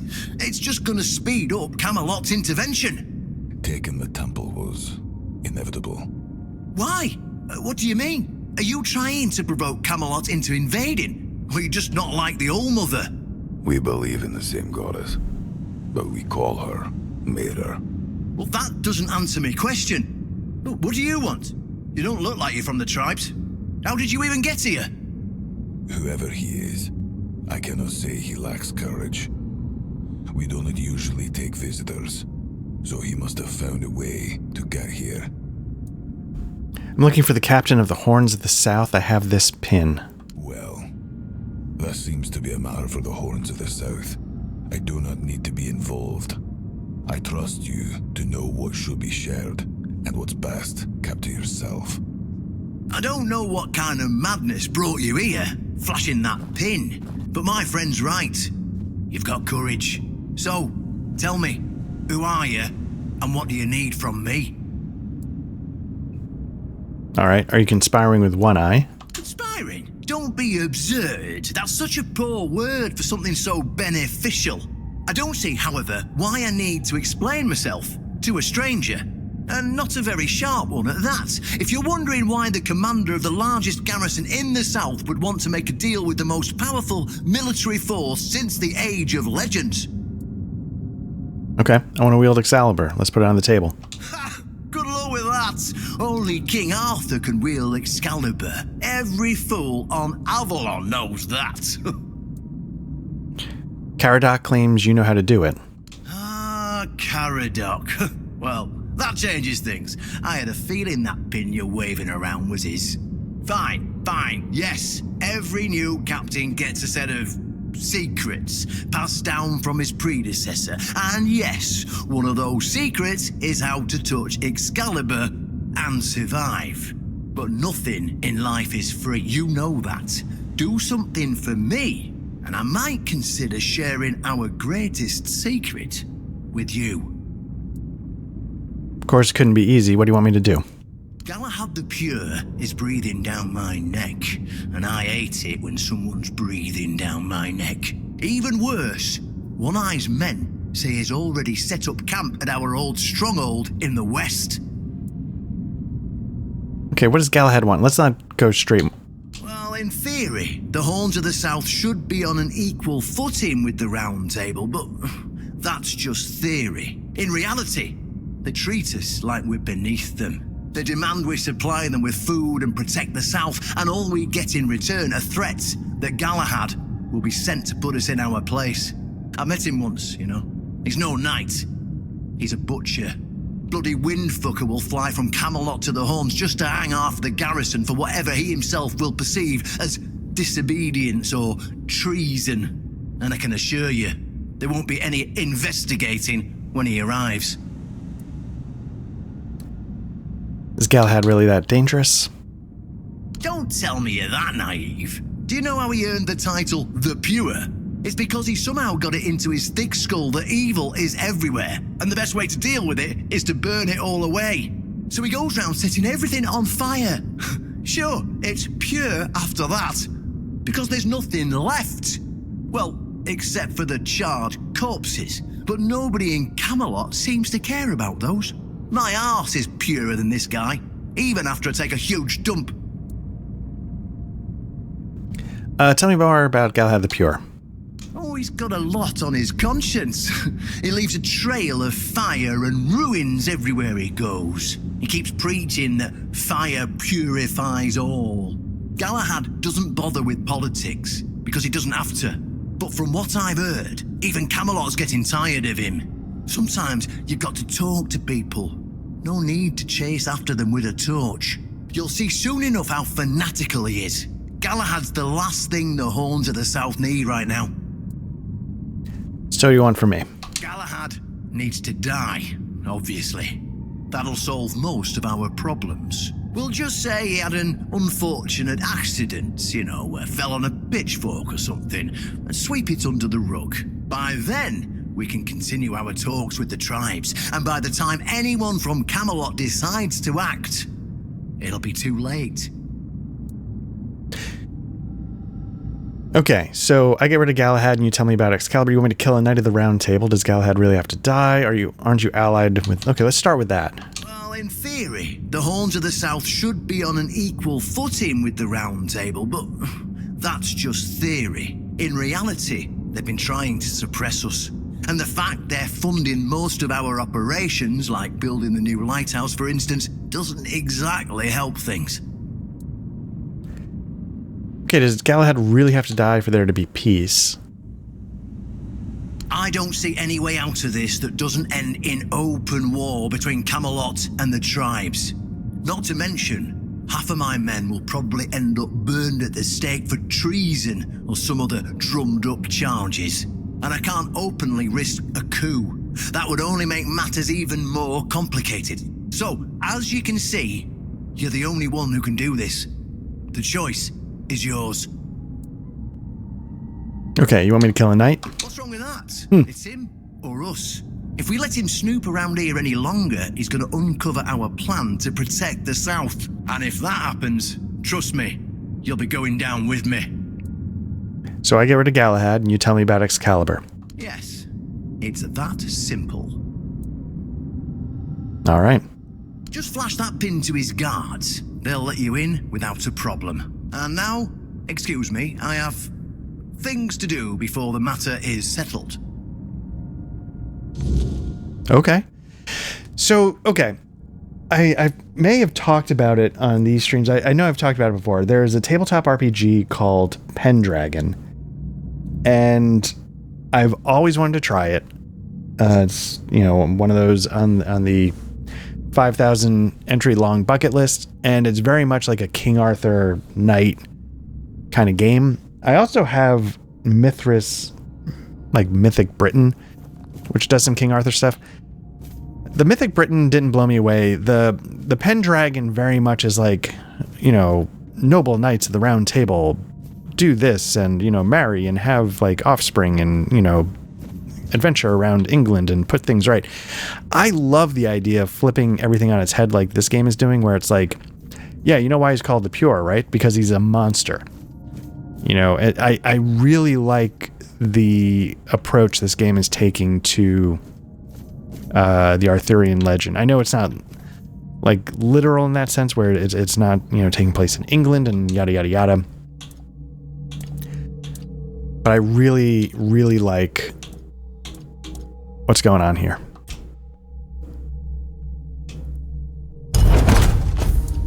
I really like it. It's and I wonder, like, I'm getting +2 mana potions. I wonder if that's because of ingredients or if that's because of skill. Like, as you get higher skill, do you get, +2 potions, +4 potions? Since everything is free, spirit, moonshine.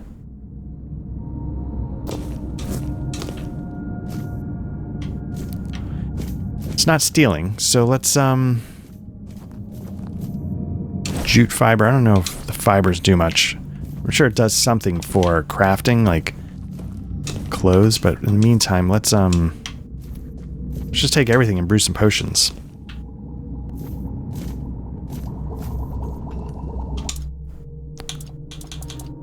Again, yeah, if we can make a health potion.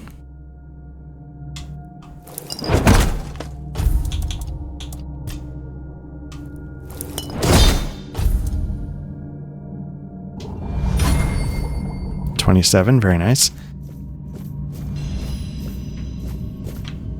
Okay, so let's see. I saw there was like a lower... Let's see if this is the other guy to talk to. Let's see what they say. Oh, nothing? Okay. You know what? I could just take, but I'm going to leave the offerings. Doesn't seem like... Well, maybe something would happen reactively, but... in terms of role-playing it out a little bit, let's not just steal everything from under their nose. Okay, so we got that done.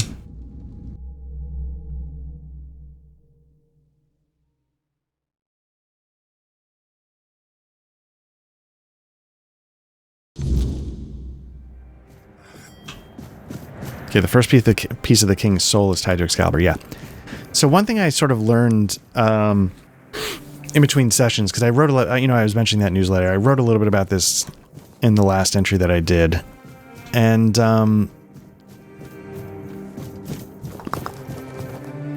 I learned that if you attack things at night during the weirdness, you get the cobwebs that you need to sort of reinforce your bonfire or whatever it is, like refresh it. Let's make a mom's pie. Maybe we can hand that in.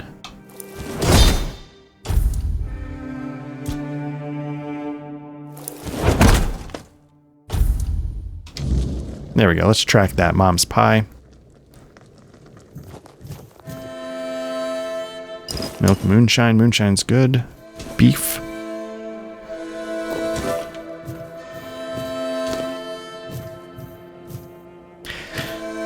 And it's dumb. When I enjoy a lot of the, the fighting and stuff like that, the stuff that I have to do a lot of, I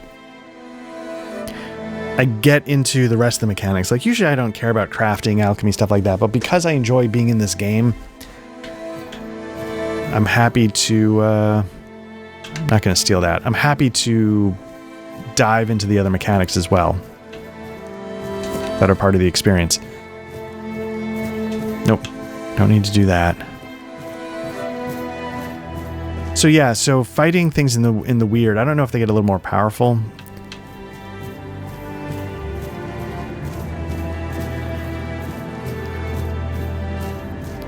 Gives you the cobwebs. So like if I were to go kill wolves or something that's not too bad. I wasn't made to wait. I was made to end things. Is there something I need to talk to here? You must really like it here, huh? It's strange. I've spent most of my life barely seeing anybody who was an evoker, let alone anybody outside Dal Riata. And I definitely haven't met many people willing to come up and chatter endlessly at me. You could say I'm a bit of an odd duck. Aye, you've proven that for sure. Okay, why have you decided to follow One Eye? Because he has a goal that's worth fighting for, and he plans to achieve it. After living in a tribe with no direction, no ambition. It's refreshing. I'm not here to seek an honourable death. I want a better life, one with real meaning. Otherwise, I'll be no better than the rest of my kin. Okay. Tell me more about the Volker. Why? My tribe is lost. They've been stumbling around in the dark for years. I tried to push them, to remind them of our pride, to make something out of them again. But when even my own sister turned her back on me, I gave up. One Eye's campaign felt like a gift for mother. First one since I was born.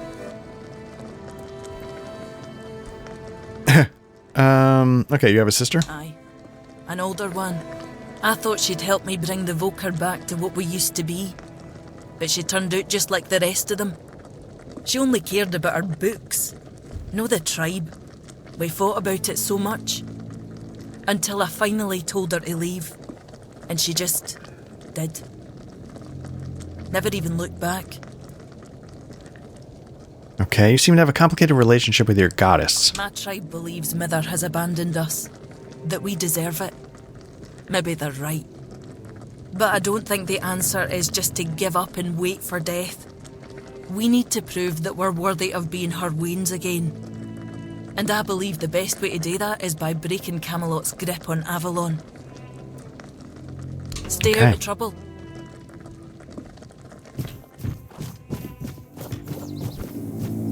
Nothing ever happens.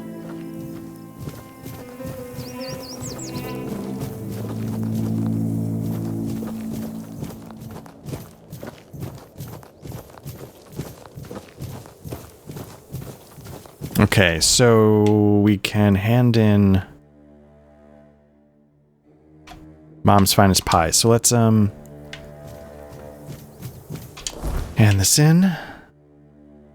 I have a feeling, I mean, it's not a hard leap to make, that fighting Galahad's going to be potentially like a section-ending kind of boss fight.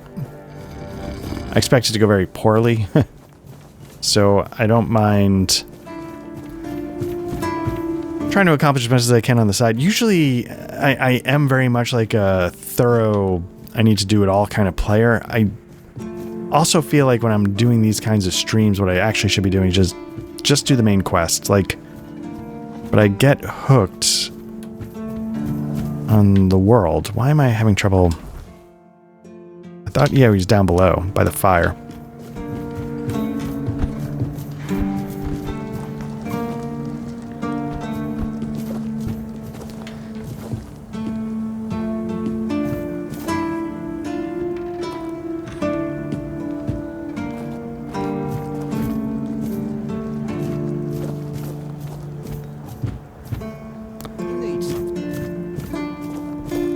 Like, am I missing something? I thought he was right here.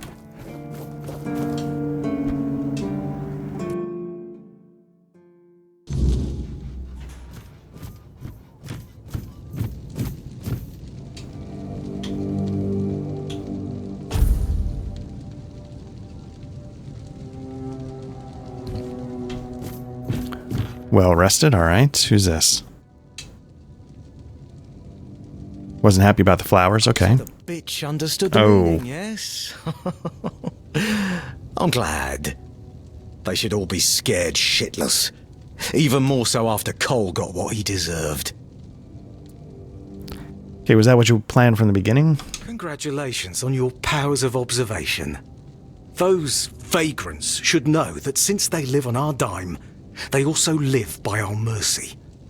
I can do anything to them, and they can't do shit. My plan was perfect. That's sick. It's necessary. And I don't have to explain myself to you. You're from nowhere. So, you're nobody. Become a keeper, and you'll have the right to punch me in the face. But, as it is, you'd only get thrown in jail for starting a fight with a keeper. The refugees are a tumour on the healthy body of the Horns of the South. Remember this, and make wise decisions. Okay,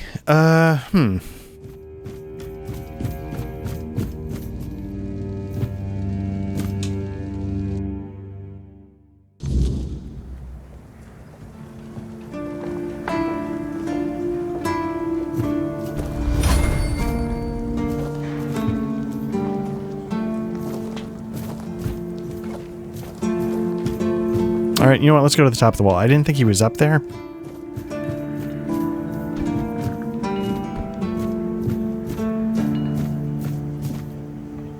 Oh, up there. No, that's the...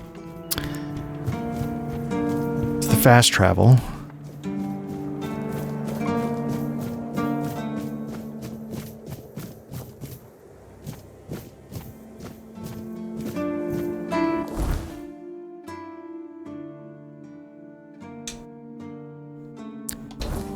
Alright, so when I put a custom marker, does that...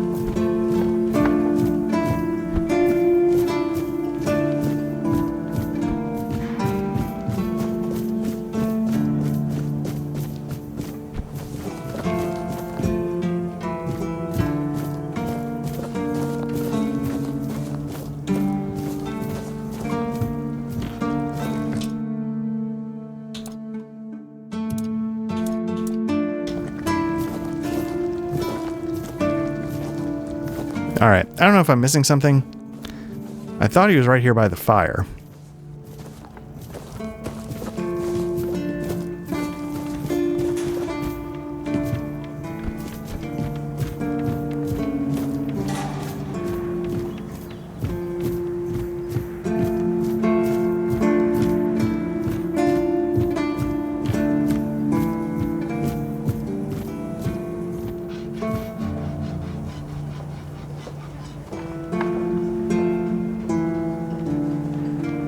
Oh well.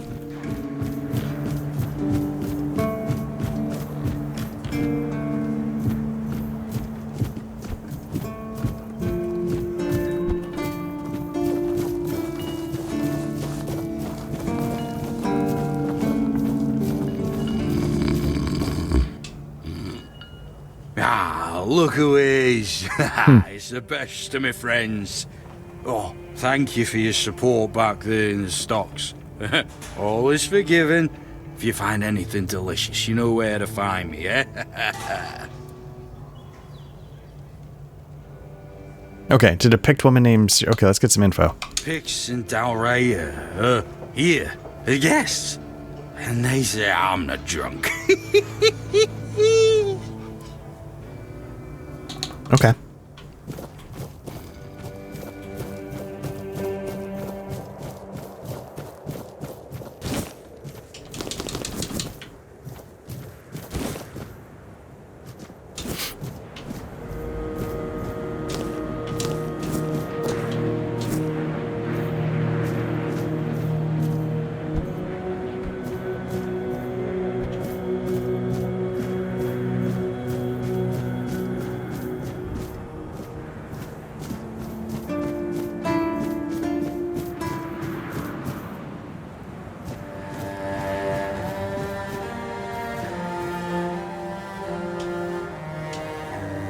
Okay.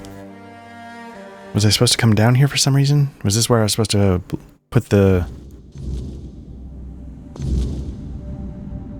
Okay, clear out the dungeon of any monsters I should find. Right, this was...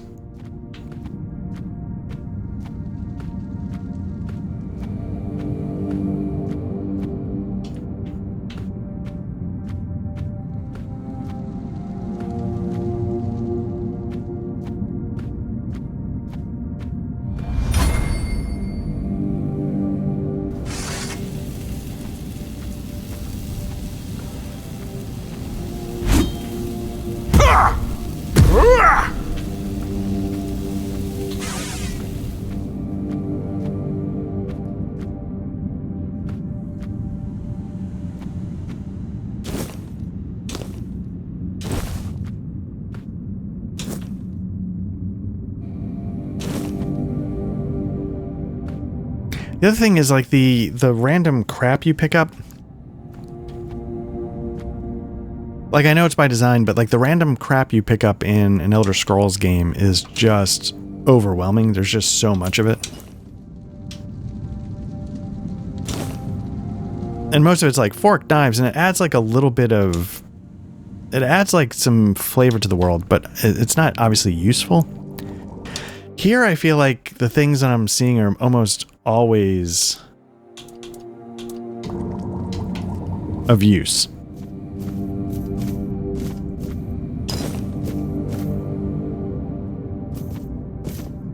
Like, I wonder even if like spoiled meat has a purpose. I mean, you know, there's stuff like this, but I don't know. Somehow, like, I feel like that actually may not be a fair assessment.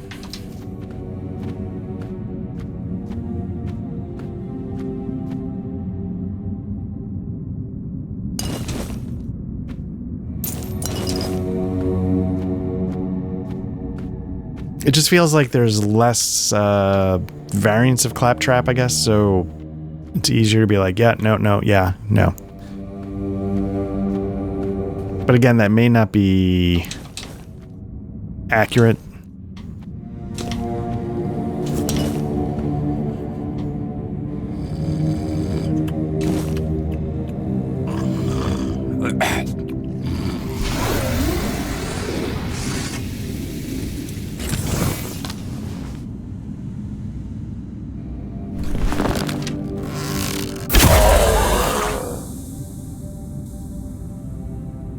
That's what I'm talking about. Nope.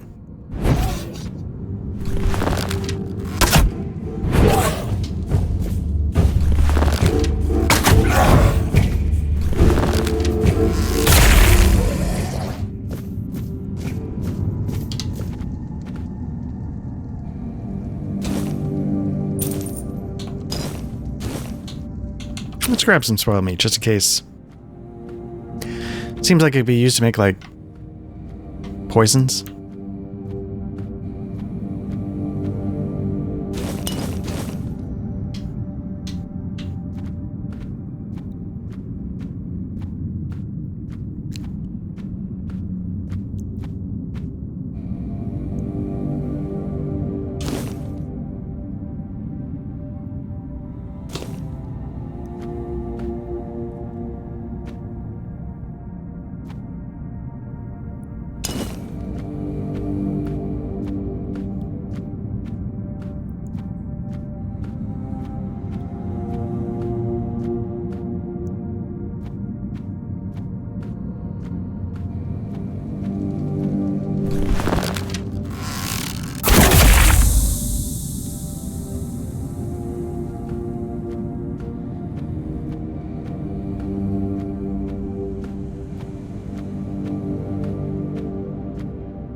Nope.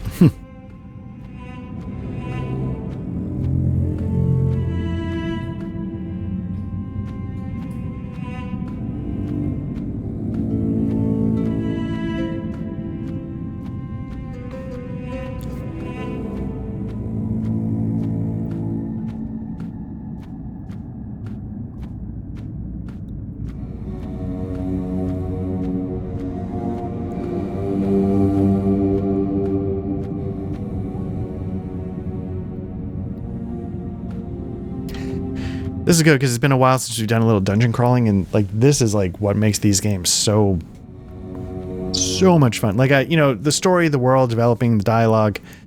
You're gonna get that in any RPG, obviously, and it can be done well, it can be done poorly. I feel like it's mostly done well here, but this is the shit that I'm here for.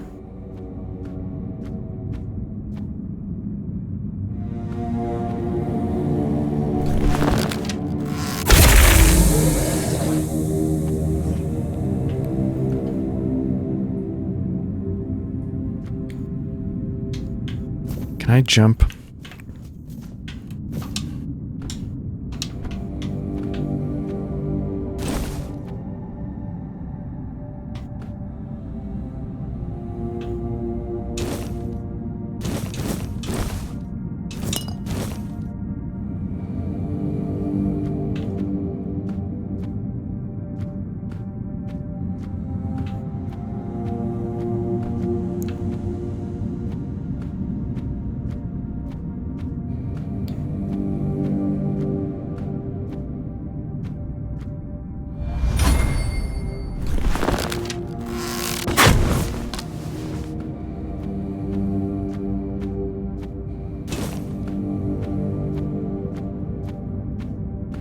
No, I don't want... am I running out of arrows?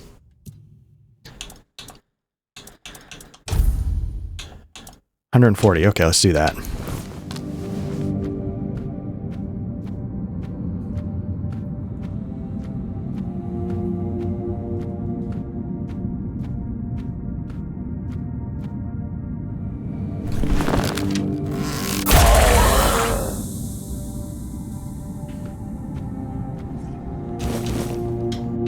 Can I let me see, is there an alchemy?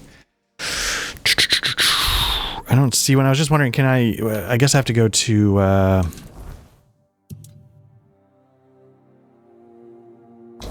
the blacksmith. I want to take those broken arrows and turn them back into usable. Now if there's just one, it might be worth saving the arrows. I might be able to just stealth them and hit them.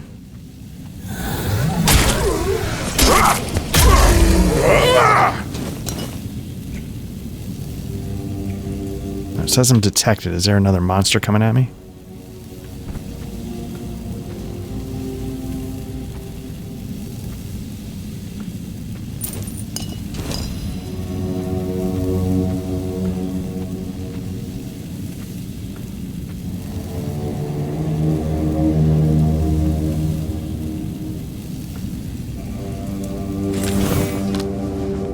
Now there's an animal. Oh, it's right there.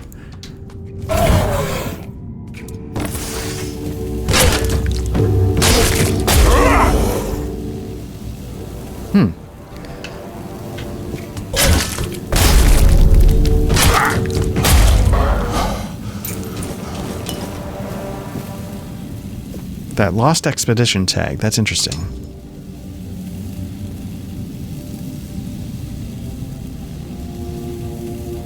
Oh, I need to... Okay, so that's what I'm here to collect 5 of those tags from fallen keepers.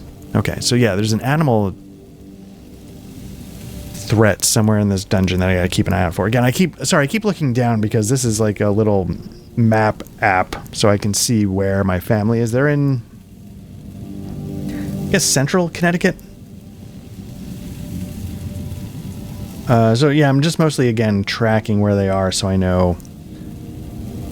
Again, roughly how long I have to do this, and also to take care of the things I need to take care of, because I don't want them to walk into a mess, but I also love this game. I genuinely love it. And, you know, and it's, again, I've said this, I need to try...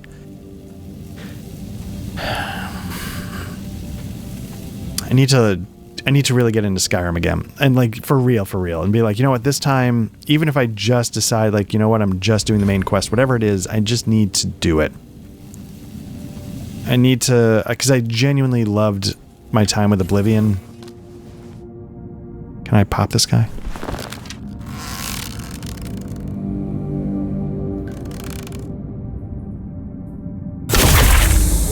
Man, that was a disgrace. Okay.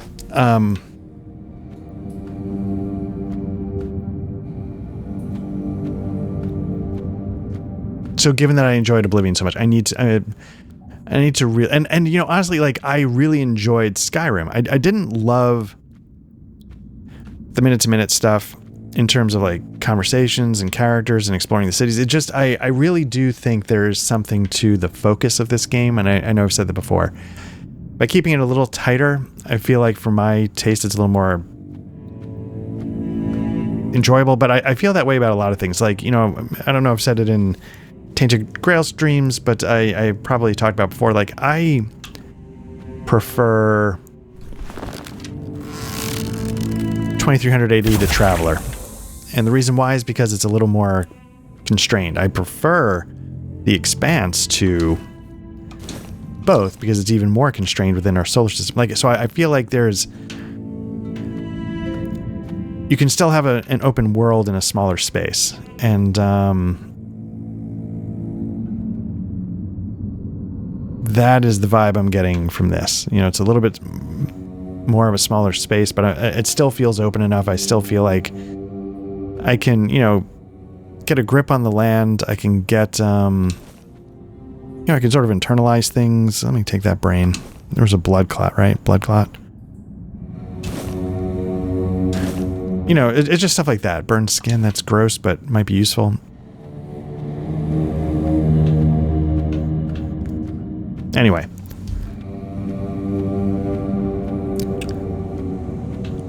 And that's the other thing, is it just doesn't feel like...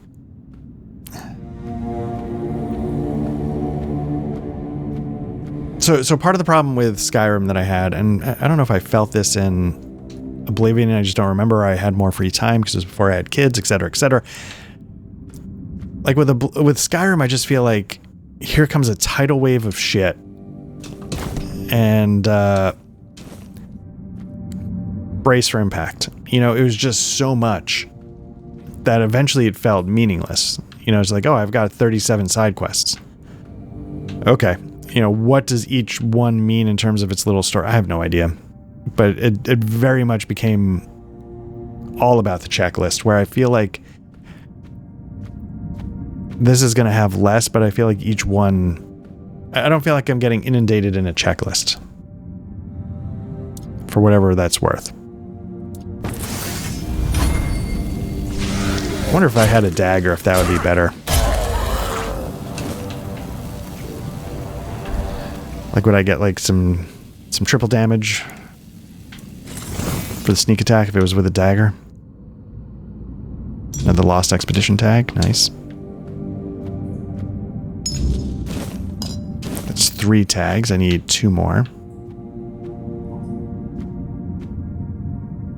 Okay, I was going to say, something can see me.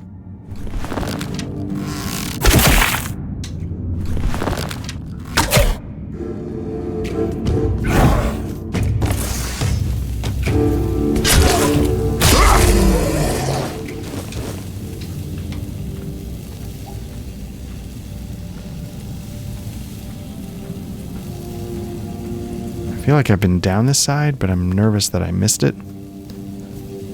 No, I remember that. Okay.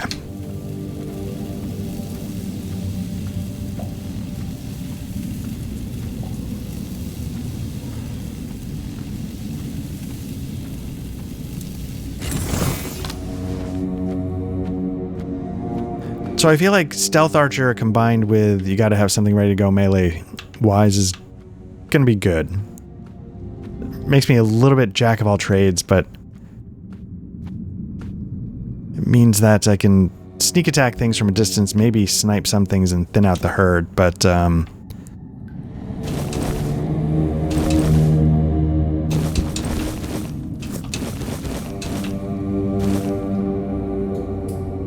am I am. I'm encumbered.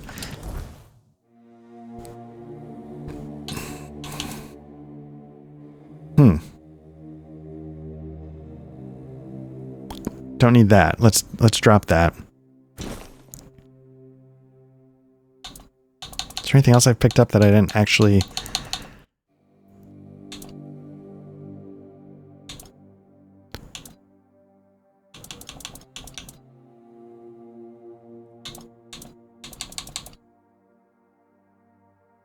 You know what? Let's drop that too. I mean, it's 50 gold, but this is 590 gold. Okay, so that's a lot of money.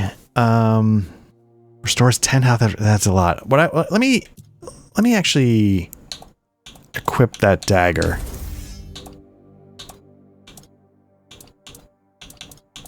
Just to see if there's any advantage sneak wise in terms of the damage. Like, give me a bonus for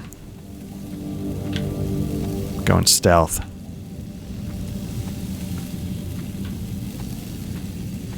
I think I've been here already.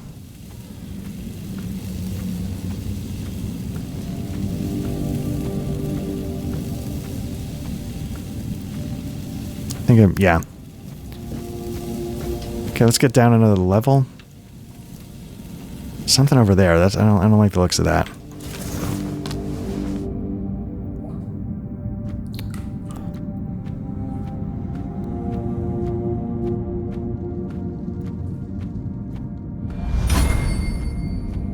Love that my sneak's getting up there. Let's see if I can pop this guy from this distance. You think I got it?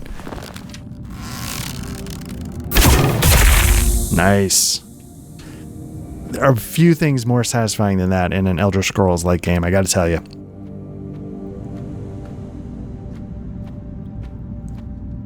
That never gets old. And so if I ever do Skyrim here on the channel, you know, it's gonna be as some kind of stealth archer for the bulk of it.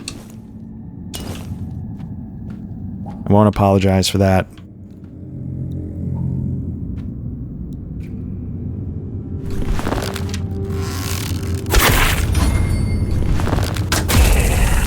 Love that my archer's going. It's time to really start. Okay. Journal entry. Weird slime lurks in the depths of caves. Its formless body clinging to walls, ceilings, floors, shifting to mimic the terrain as it waits for... Oh, interesting.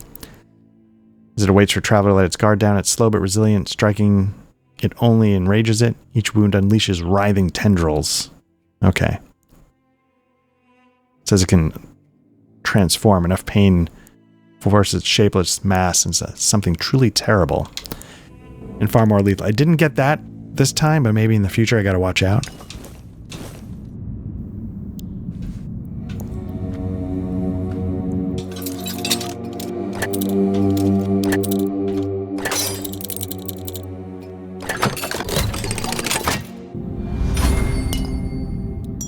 Okay.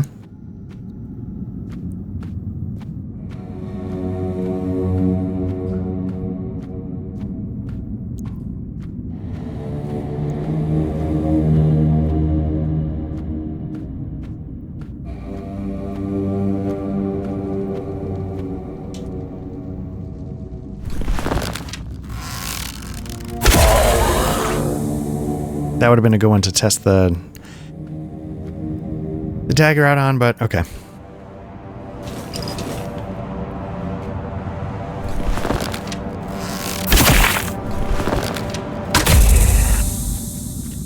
I'm not going to mess around getting close to that word slime. It feels like it could go sideways pretty quickly.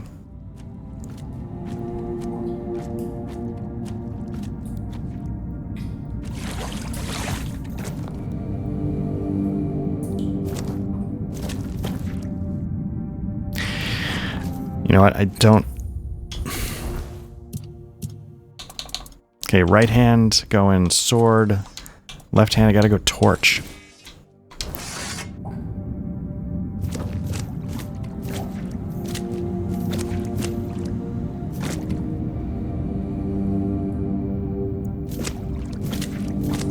I was resisting using the torch, but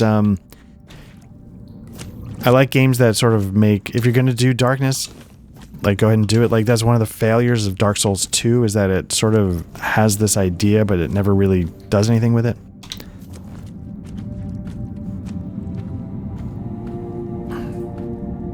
It's one of the amazing things about Dragon's Dogma. It's what it does when it comes time to go dark.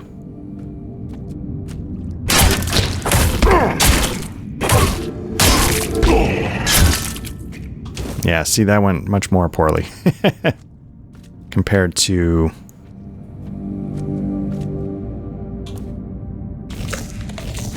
when I used a bow and arrow. It's almost like I wonder if the bow and arrow, like the piercing damage was a little more, I don't know.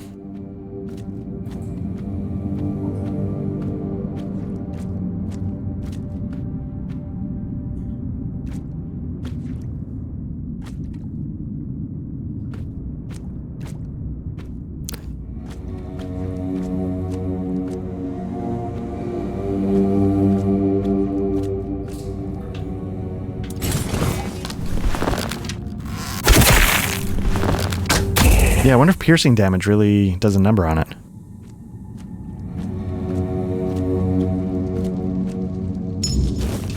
It's 4 out of 5. Getting close. Getting close.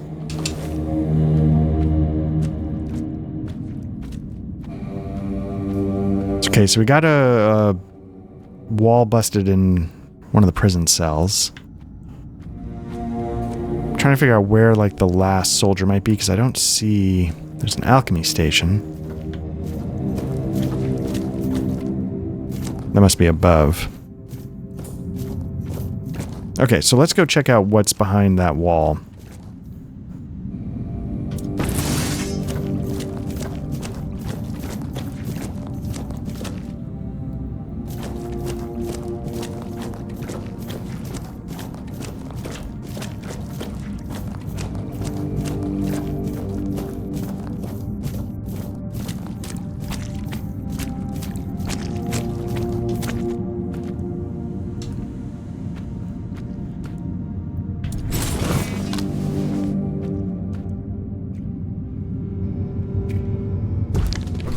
Can't tell if I faced one of these before.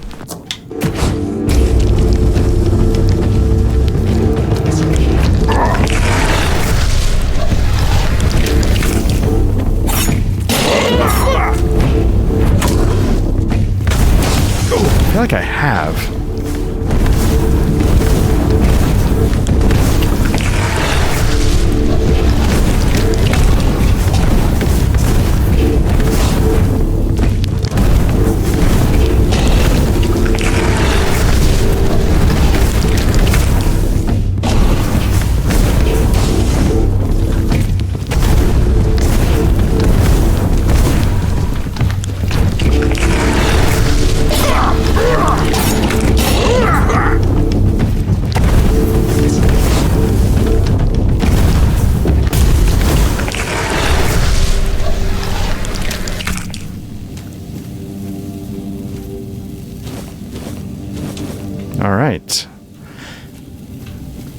Still have not found the last keeper. Ring of Protection could be interesting. Nice.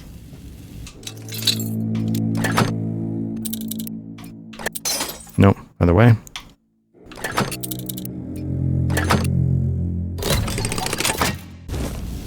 Spinebreaker. Ancient Knight Breastplate. I'm going to be over... Burden. Ignores enemy blocks. Interesting. So let's take a look at this stuff. The bag. Equipment. Increases max stamina by 10. Requires 8 endurance, which of course I don't have. It's worth $1,000, so I got to figure that out. Ignores enemy blocks. It's a two-handed weapon. How much am I over by in this case? 12? Woof. Huh. What can I get rid of? Spoiled meat? Let's drop that. That's the thing, right? I've got like a lot of stuff here. Drop some of these.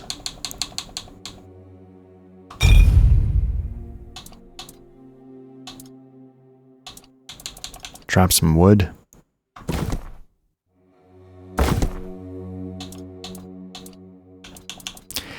Iron ore. Oh, man. Can I send this? Was there a way to send? I don't think there's a way to send it. The problem is I didn't unload my stuff last time.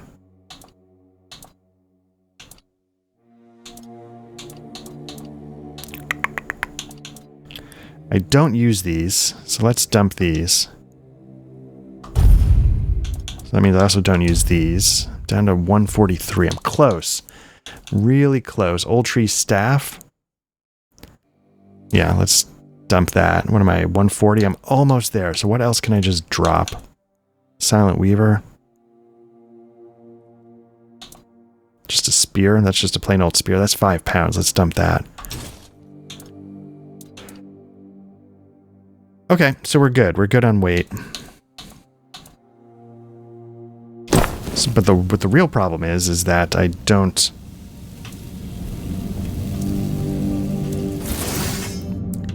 just don't have the last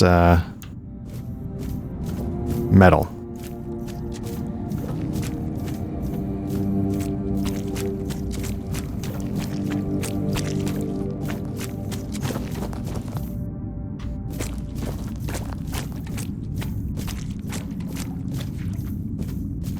Which means there's a dead body somewhere that I missed.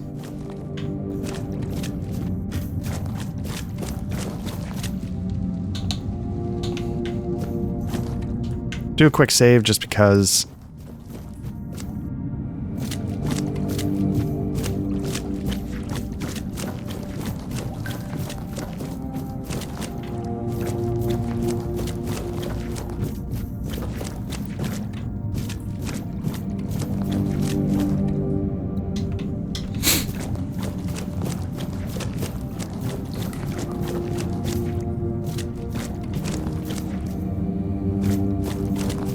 So I don't think it's going to be on this level.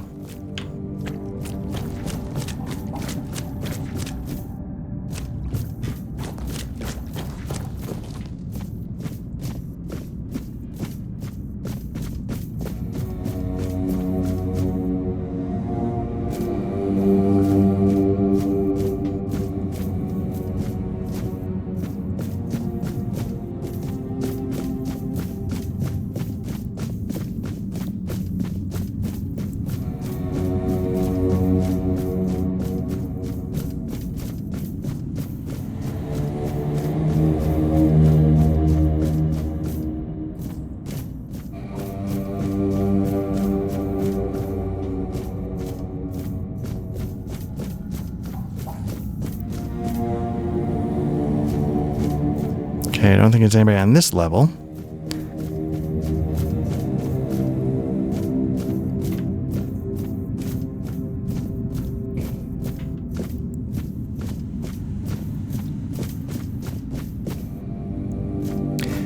My fear is that I'm running right by and everybody on the stream's like, yo, it's right there. Oh, you just walked right by.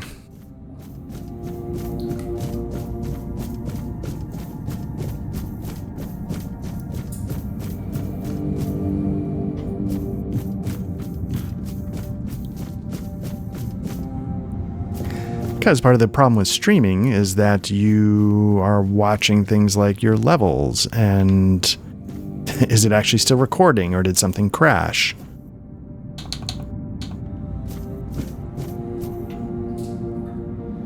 Alright, doesn't seem to be on this level.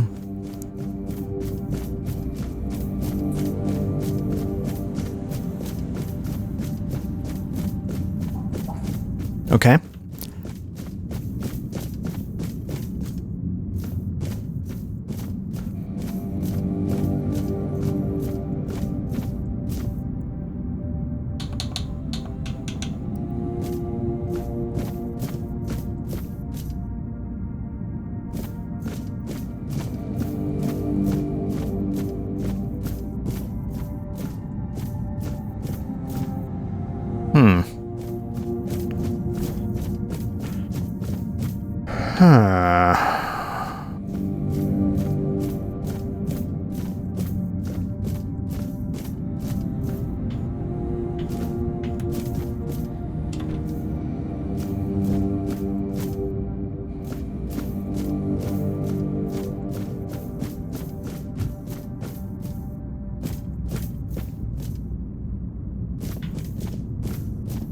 Not sure where else to search. This was, I think, one of the first guys I took out.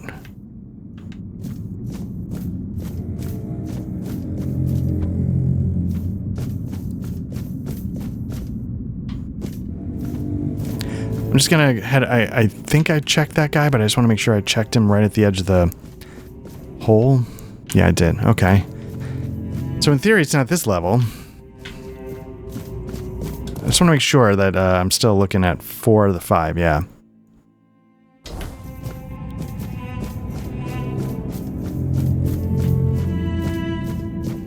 Did I miss somebody on my way in?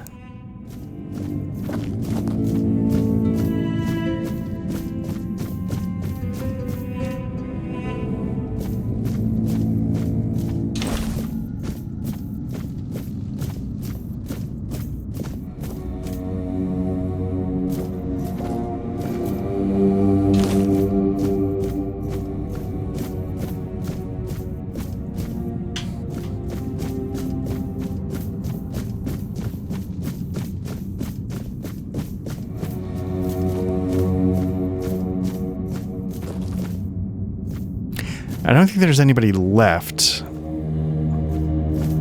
to kill. It's not showing me anything on the radar. Let's make some health potions real quick. Burn some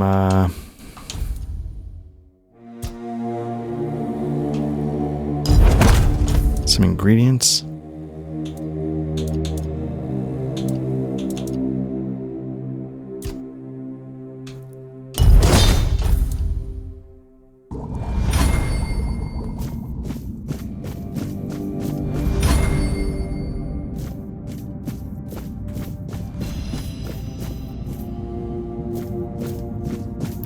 Okay, so here's what I'm gonna do. I'm gonna pause. Let me go check my laundry real quick, and then we'll come back and we'll figure this out. All right? Here we go. Be right back.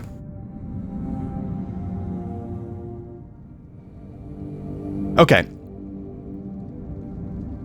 So I confess I did a little looking up, and what some people said is that the last medallion could be like in a rib cage. It could be in like a pile of bones. Which implied to me that maybe it wasn't something you necessarily killed. Like something like this. Let me just see. Like a fallen keeper. So I don't know. So what I'm going to do is I'm going to do a quick scan looking for some bones. Just real quick in case I missed that because I wasn't looking for it. And then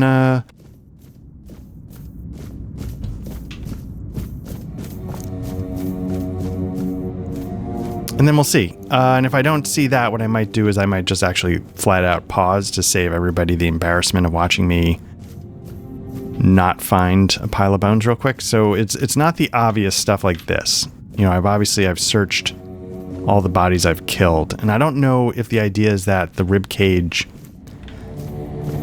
came from something that was killed in the playthrough. My impression from reading it was that it was not. It was just a pile of bones on one of the floors. So yeah, so I'm just going to do a quick scan just for bones.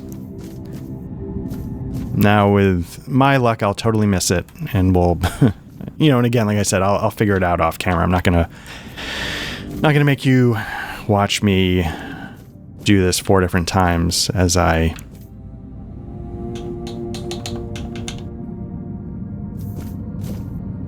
fail to find what I'm looking for.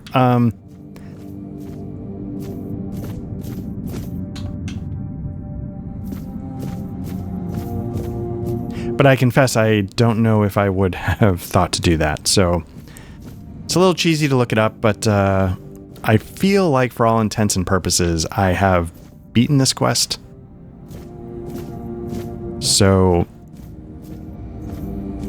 beaten's the wrong word, because obviously I haven't, but I've cleared the dungeon. And so the collectathon that needs to happen is important, but I don't feel bad.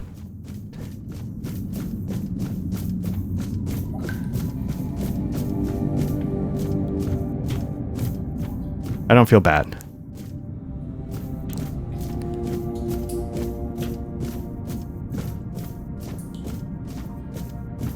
A little disappointed maybe that I am backtracking all of this way again, but I don't feel bad for having looked up like, hey, what did I do? Because I feel like I did it.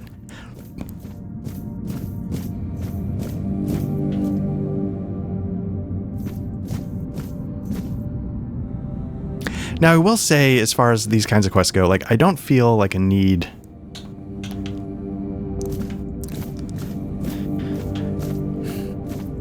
How do I put this? You know, if the first 4 are in corpses of things you kill, assuming the last one is not, just put the last one in a corpse you kill. Just keep it consistent. There's no reason to do a little bit of a fake out. You know, just do it. I don't know if you gain much by sneaking the last one in. I don't know if that makes sense.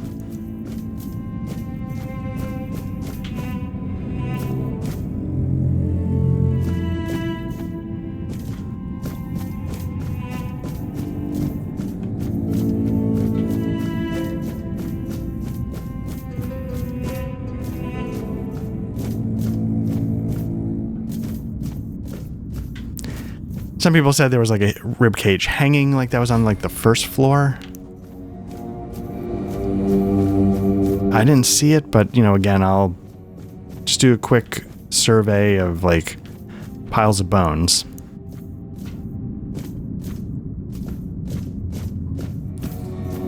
I don't know if it's randomized, if that's, you know, why some people are having different experiences. Well, we've been going for a chunk.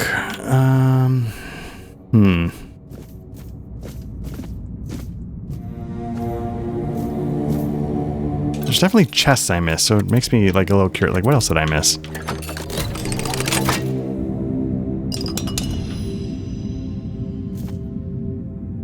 Because I did think I was pretty thorough. And there's definitely not more enemies to kill as far as I can tell, but the fact that I'm missing chests means maybe same time, how did I like not come down this whole hallway? Oh. Okay. Alright, it was literally wasn't somewhere hard to find. It was in a guy that I just totally missed.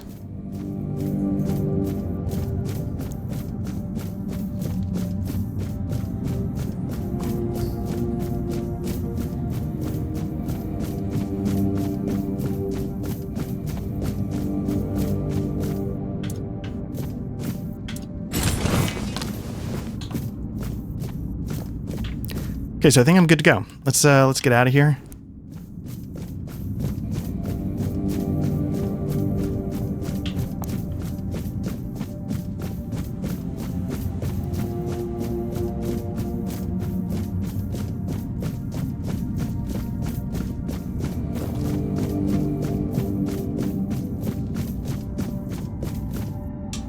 Not that that was great, but that could have been a lot more painful. I was seriously worried that I was going to be saying, okay, let me put a pin in this one and I'll take care of it off stream. And then I'd spend 45 minutes to an hour just doing dumb crap.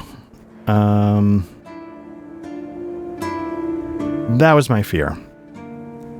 But that's not the case.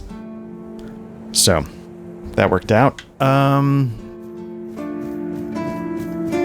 I get in? Okay.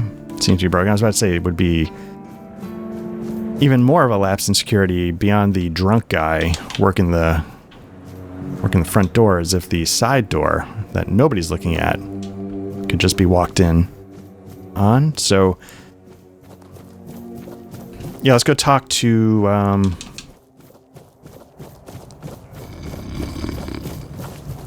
quartermaster. Again, I don't know. So my understanding is that this game doesn't level scale, which I genuinely like. I don't know if that's entirely true, but that's what I think I've heard. Okay, your tunnels are safe now. You actually did it? Cleared out those tunnels on your own? Every captain before me thought it was a fool's errand, not worth the risk. And how are those tunnels? Salvageable? They're in rough shape, but at least the monsters are gone. Aye, that it does. Camelot won't be eager to finance the repairs, but knowing the threat's been dealt with is a victory in itself. Perhaps someday we'll see them restored. Until then, we can at least rest easier. So the Keep owes you for this. Here's your reward. And what about Goban's friends? Did you find any trace of them? I did. I found their tags. Give those to Goban, if you haven't yet. He's restless, but maybe seeing those again will help settle him. Might even help him get his act together. Okay. The tags to Goban. I don't know who Goban is. Oh, okay. Is he the old man? He might be the old man. So let's,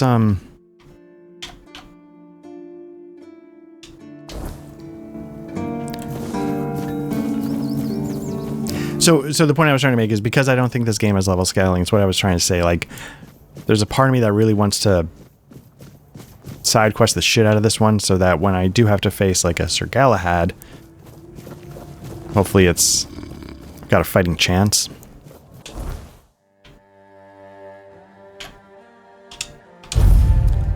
Because I'm bad at video games, as you've seen. Again, that's a great load time. I don't know if it's because of like SSDs or if the game has somehow cracked it, but that was good load time. I've been down in those tunnels. I brought back the tags of your companions. You went down there and came back with their tags. Damn, didn't think anyone would ever bring those back up. Lads must be resting a bit easier now, or so I'd like to think. They deserve better than to be left in that pit. You did right by them, stranger. Hell, you did right by me too. So, let's drink to that. Alright, maybe you'd rather go fishing instead of drinking to honor their memory. Let's see if he goes for it. Why the hell would I do that? I want to celebrate. You can't celebrate with seawater and fish, you dummy. Okay. You told me you were drinking because you felt guilty. Did I? Oh, I don't remember. And if I don't remember, it doesn't count. But maybe I did say that. I started cozying up to a bottle the day I came back alone from those damn tunnels. I guess it's time I made good on my word. For them. For me. This old fool is done with the booze. I think I owe you. More than I got words for. The guts to go down there, and you brought back what I couldn't. That's something I won't forget, stranger. Nice, 1800 XP. Very nice. Let's pick another quest. Shadow of the Horns. The captain asked me to kill Galahad. Oh, right, that's where we're heading for. Mom's Finest Pie.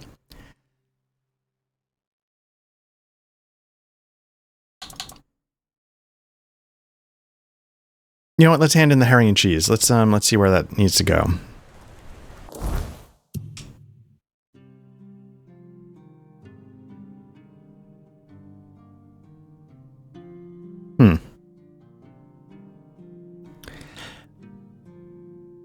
That's Mom's finest pie. Repairing the deck. Why am I not aware of that one?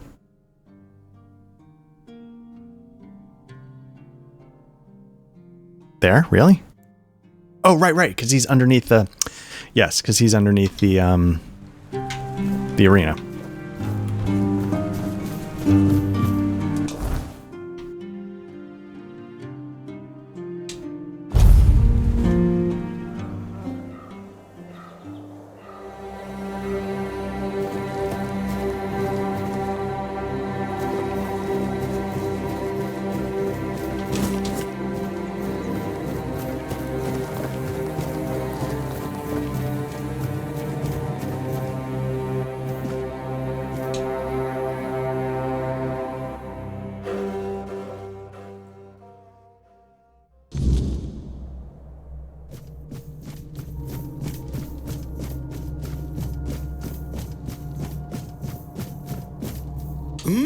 I can smell it. Sour herring with cheese. I can smell it. You made it. Do you understand now? Only by expanding our desires and fully embracing pleasure can we, the unfortunate beings thrust into this sorrowful world, hope to find a few roses among life's thorns. You will never be free from the smell of sour herring, and you should never want to be free from it. All right. Rumpolt's Revenge. Cool. Anything else going on? Nope. Maybe I should clean up a bit. Or not. It is the dirty element that gives pleasure to the act of cooking.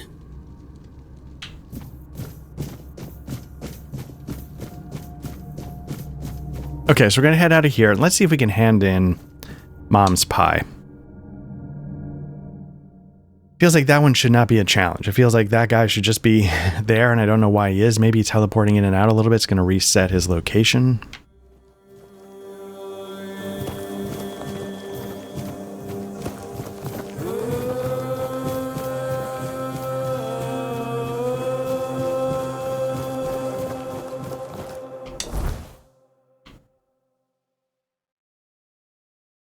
Okay, let's go there.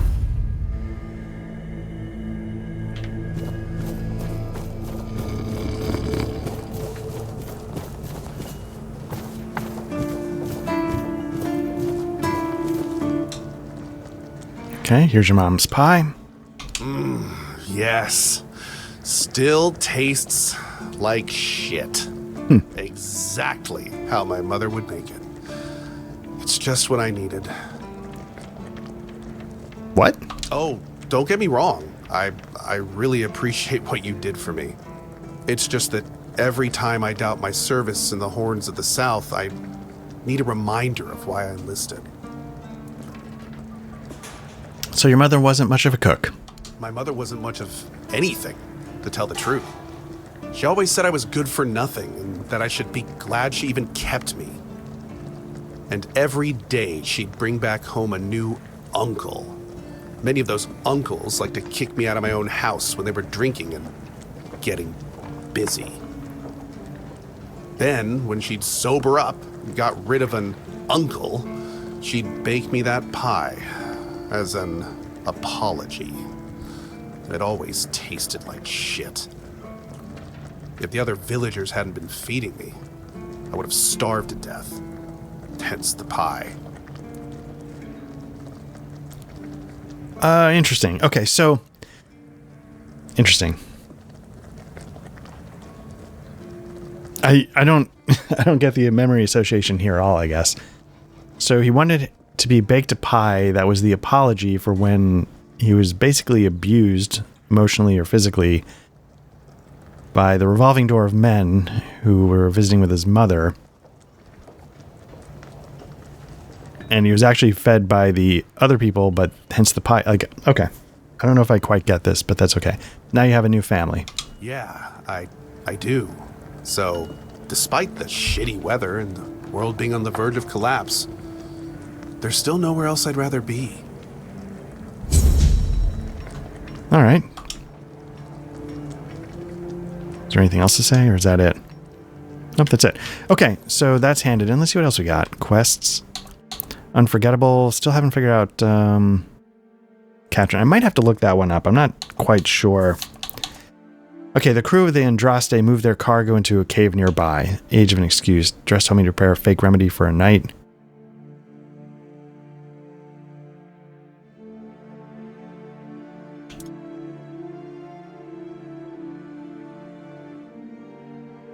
Let's take a look at this one.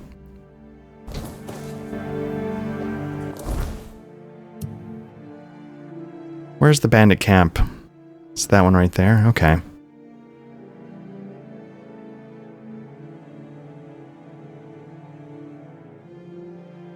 I guess this is the closest.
I wonder if people sort of like, yeah, you can get sage here. And they know to like come back whenever they're, like if they sort of really get into the alchemy and crafting.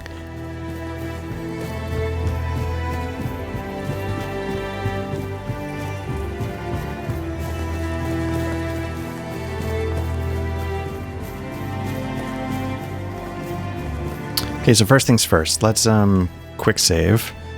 Let's go into stealth mode and so let's see if there's a way to sort of sidestep the front gate.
So I can't tell. Can I undetect or am I just detected? Like, can I break line of sight and that's enough?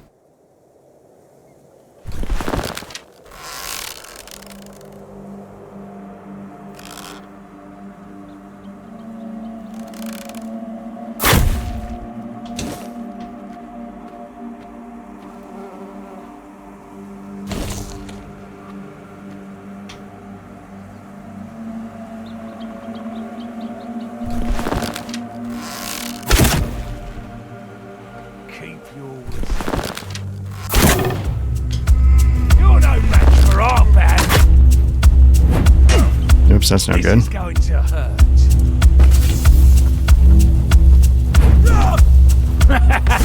This is my lucky day.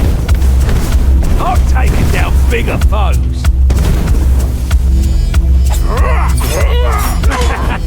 This is my lucky day. This is going to hurt. money or your life. This is going to hurt. This is going to hurt. You're no match for our band.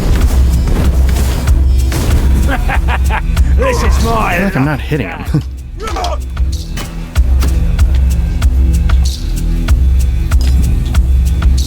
You're no match for our band. Your wealth is ours. Your wealth is ours. Your road is. Can I... Your wealth is ours. Can I go into the menu?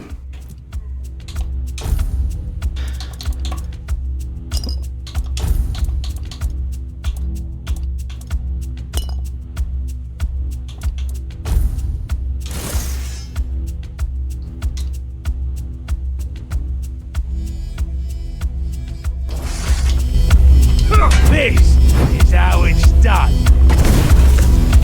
This is going to hurt. You're no match for our band. This is my lucky day. You're only making me...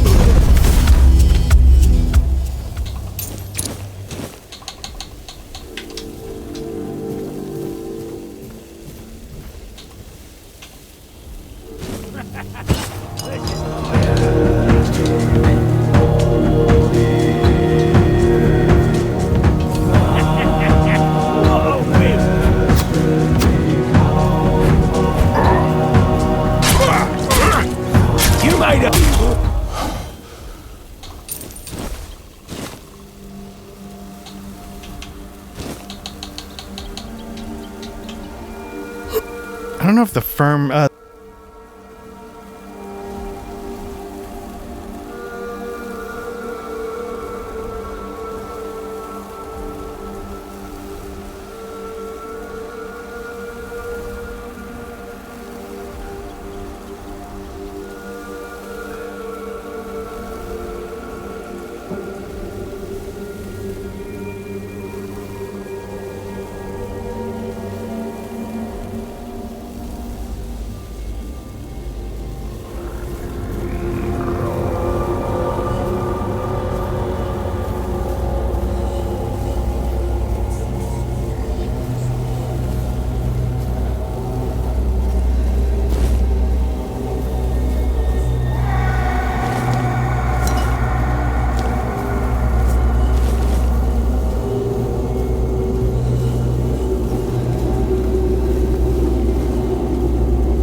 I don't know how long I've been talking with the mute.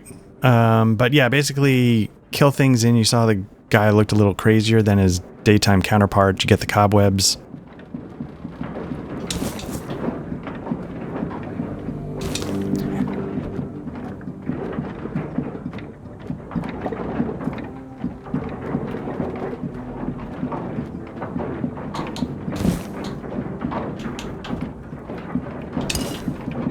I feel like these ladders have not been climbable.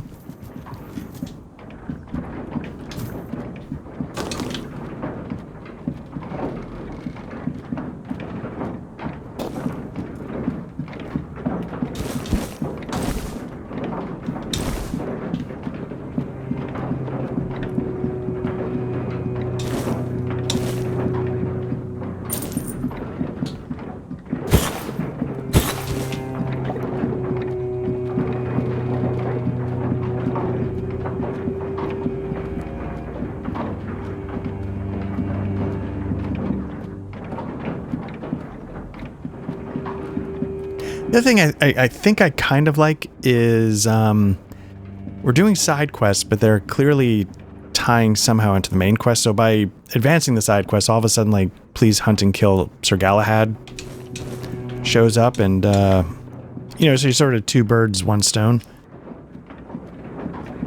I'm having to rely more on the mute button, so I apologize for when I screwed it up because, you know, as I've talked about before, my voice goes relatively quickly.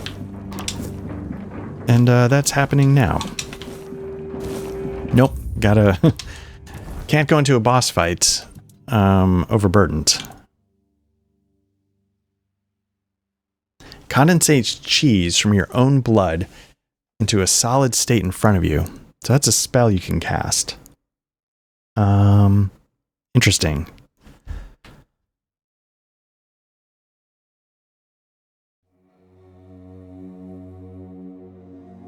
Okay.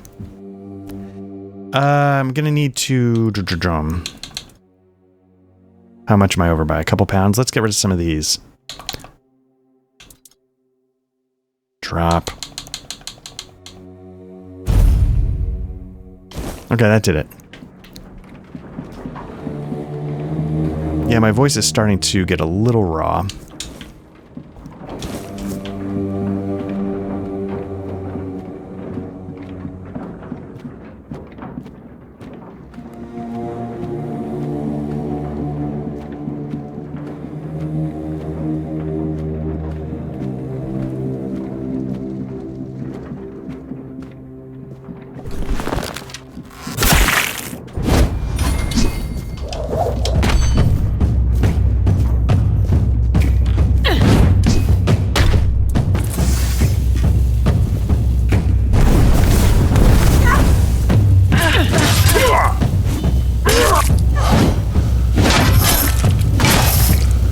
Nope, shit. I was trying to dodge out of there and then go do potions. Let's see how long it's been since my last checkpoint. My fear is that it's going to be this whole tower. Although I will say this game's been pretty good, so maybe it created a checkpoint right before I got downstairs to start the fight. I would very much like to be able to get off one sneak attack.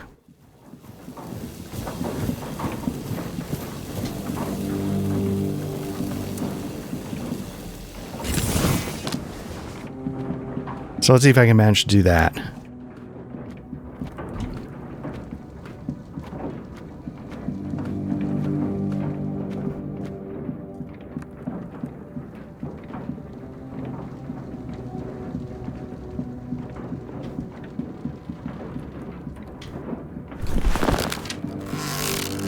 Fuck me.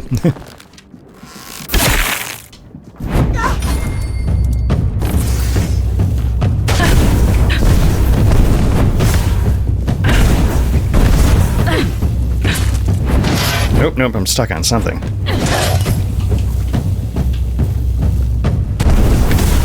Oh,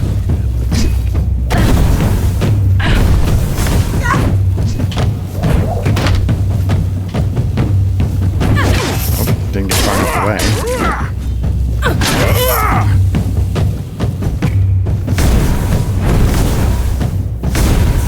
But a lot of shots wide left.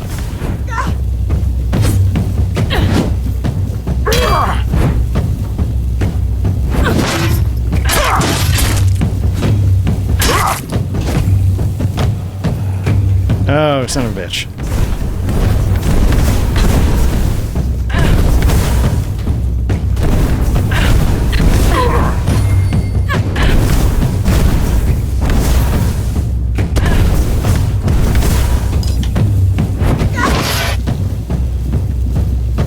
That's not good. Hold on one sec. What am I doing?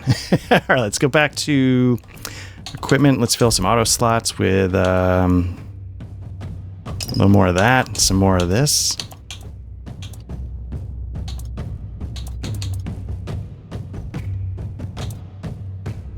Some of that. Nope. Autofills, nothing. Okay.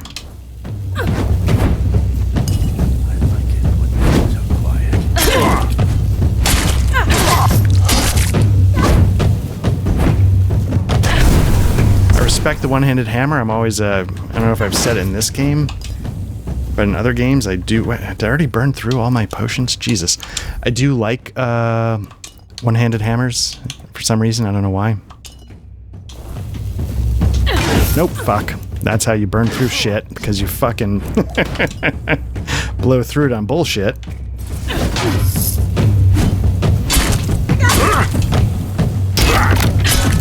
I'm just gonna mash. That was terrible. I mean, I lived, but holy shit was that bad. Okay, so I'm overburdened, obviously, just button mashing with the worst of them. Got a little out of hand. What does this do? Strength, endurance. What's this? Branding iron, 6 strength. This war pick was interesting, though. I mean, not that interesting, I guess. Perfect ring for a juggler, increase attack speed by 5%.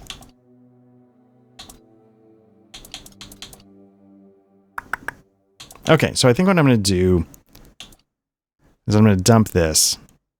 I might dump this. Unless there's something. I might dump wolf pelts or something. I don't care about that.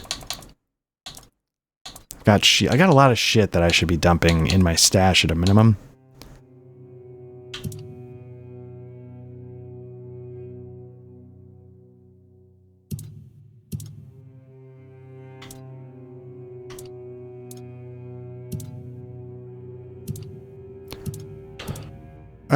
Let's see. I definitely can dump these.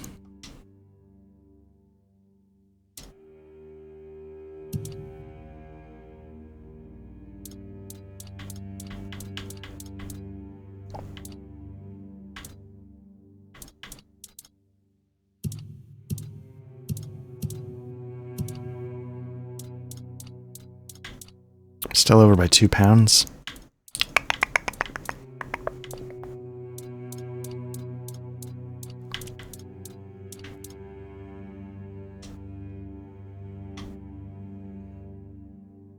What if I drop 12? Does that do it? It does. Great.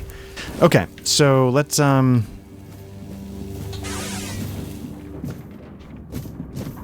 Always good to have a little rest. You doing okay? Please, don't kill me. I'm not with them. Not by choice. Don't let my face fool you. The only thing I've ever raided is my wife's pantry, after she made the preserves. Are you Morris? I spoke with your wife. You saw Rossin? How is she? She's surviving, but she's worried sick about you. Oh, that's such a relief. I'm not happy she's been worrying, but at least I know she made it. I know how rough things can be out here at night. If it's not the bandits, it's the weird beasts. Oh, my poor Rossin isn't built for that kind of life. She met a group of people who've helped her along the way. Oh, that's good to know. I was beginning to wonder if there were any decent folk left around here. God, the things I've seen in this camp. I'm just glad Rossin didn't have to witness it all. What do you want to do now? I want to hold my wife again. More than anything. That's all that matters. Blasted cat. If it weren't for this brand, I'd head straight to the Horns and beg them to let me in. As I am now, they just assume I'm another bandit who got tired of living. Can't you cover the brand with a bandage? And what if they tell me to take it off? They'll think I'm trying to sneak in. Blasted cat. Even dead, she's still ruining my life. Wait, maybe if I bring Cat's head to the Horns, that'd prove I'm not with them. What do you think? It's worth a try. I've got the head with me. You can take it. Oh, thank you. Thank you. May the All-Mother bless you. If there's a reward for Cat's head, it's all yours. I really hope Rossin is safe and sound somewhere in the Horns. That's the only thing that matters. Okay. Morris went back to the keep to meet with Rossin. Maybe I should check on him. Okay.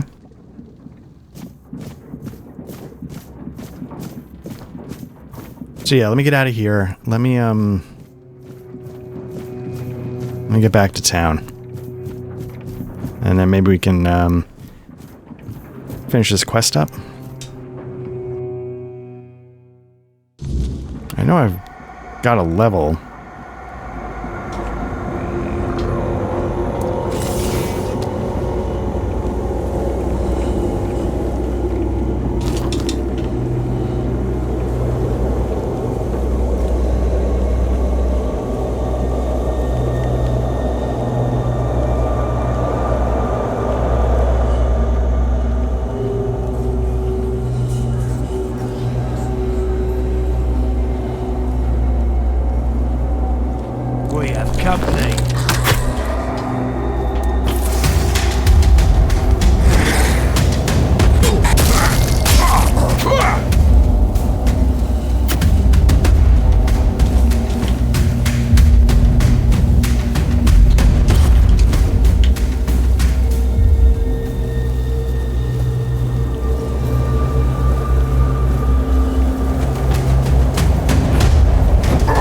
Oops, just walked into that.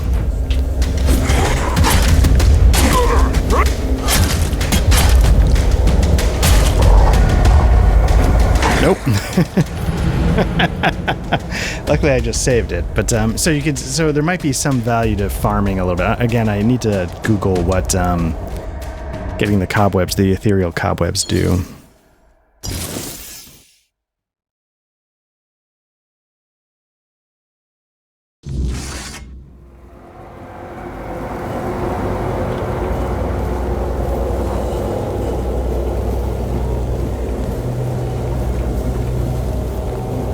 I feel like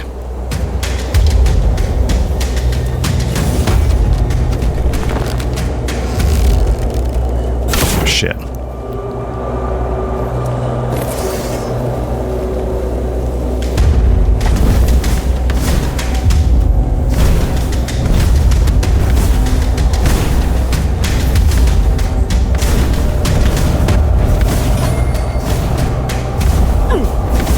Not doing great.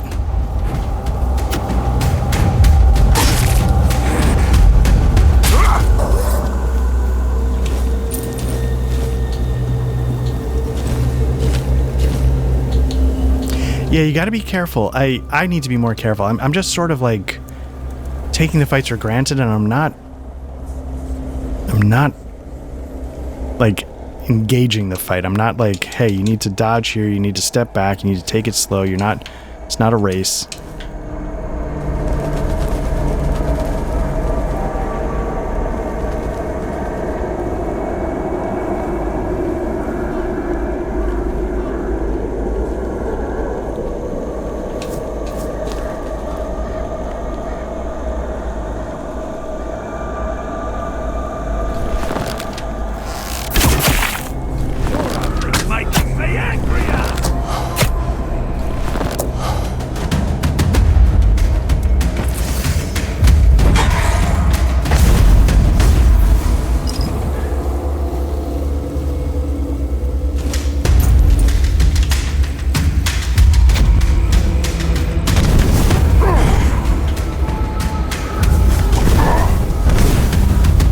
Oh shit, there's a lot there. I need to run away.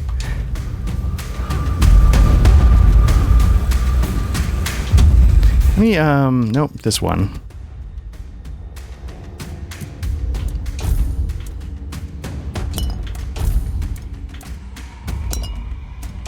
Still got nothing there.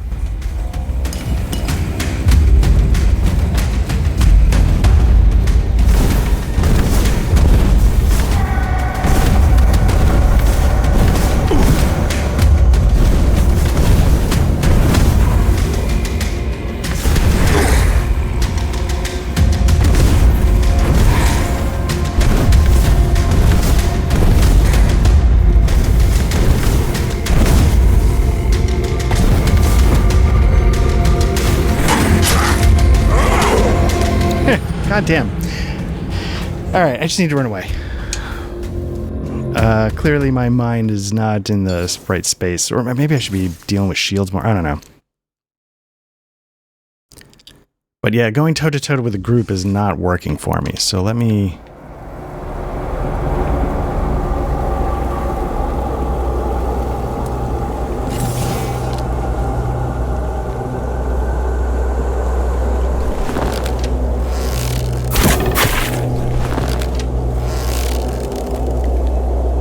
fucking go on target, man. There we go. Huh.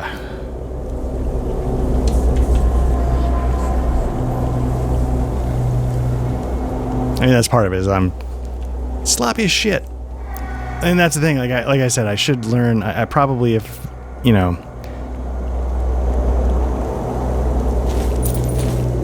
It's probably like a mixed bag, right? Because I'll have too much sensitivity when I'm aiming here, but then when I'm trying to melee, I'll miss it.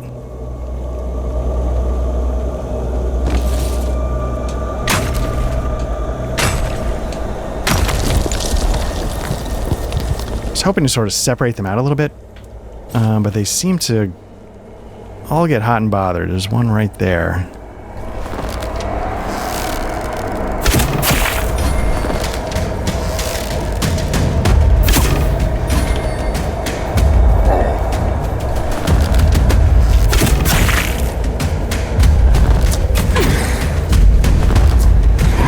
Got a real reach on that, and I'm hitting the wrong button. So, I mean, you can see, like, this is going poorly.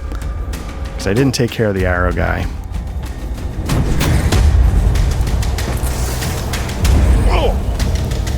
So he's getting free shots on me. Again, I'm out of... This is the problem. Like, I can't believe how quickly I'm running out of potions.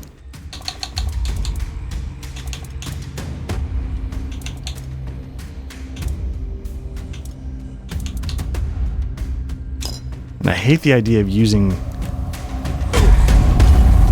potions on this stuff.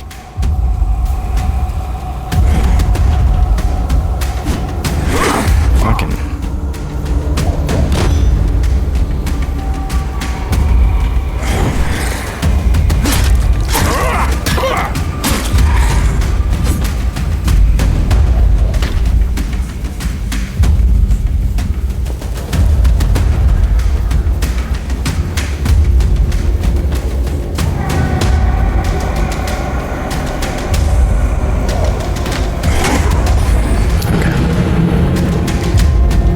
This is dumb. This is a dumb... Like, I'm getting to the end of the session. I don't know why I'm doing this. I just need to leave, and what I need to do is I need to set a bonfire. I want to go back to town and just hand in this quest. And I'm getting distracted, which is good. But, yeah,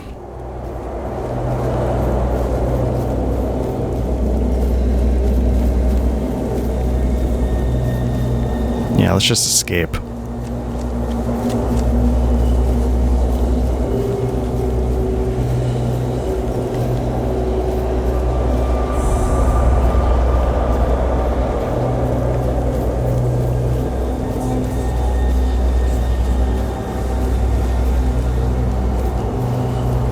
Let me see if it'll let me just build a campfire. Yeah, so the fuel, what is that? It doesn't let me...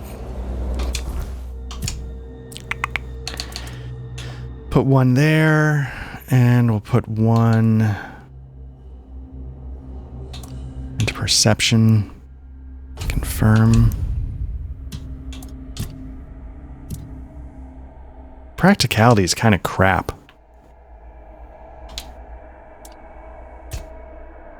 Food regenerates.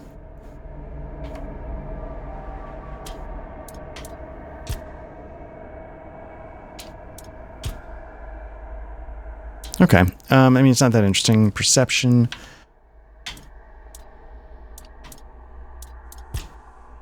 I've maxed that. What's this? Increased sneak damage? Sure.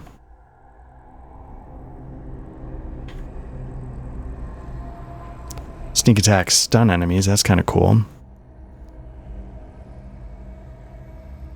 Every enemy within a 15-meter radius that is not in combat.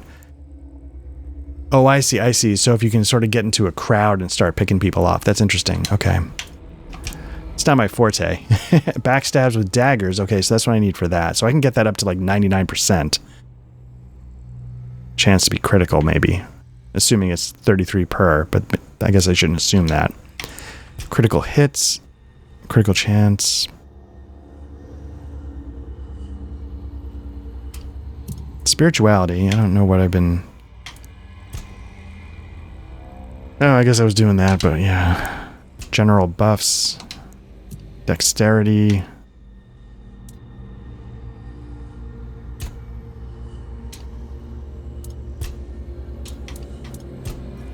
The way I'm button mashing that, speed is probably a good thing.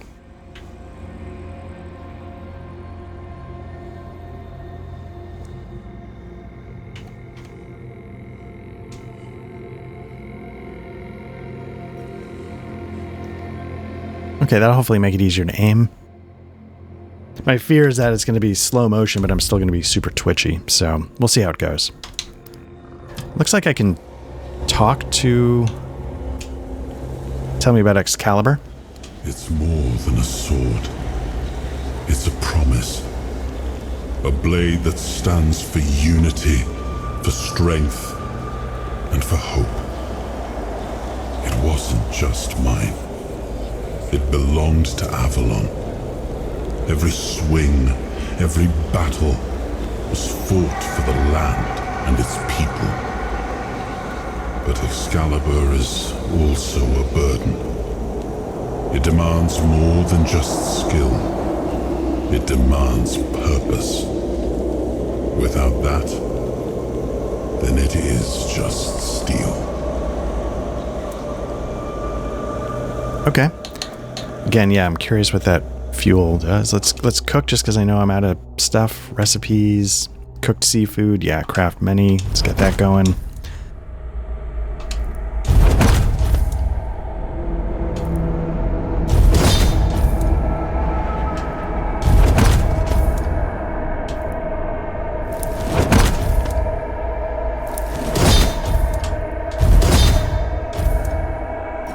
We got more. Just get a bunch of cooked vegetables, yeah. Mom's pie, yeah, is that... I mean, it's something, right? Why not?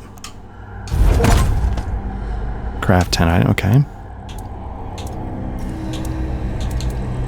Okay, so at least I got some food.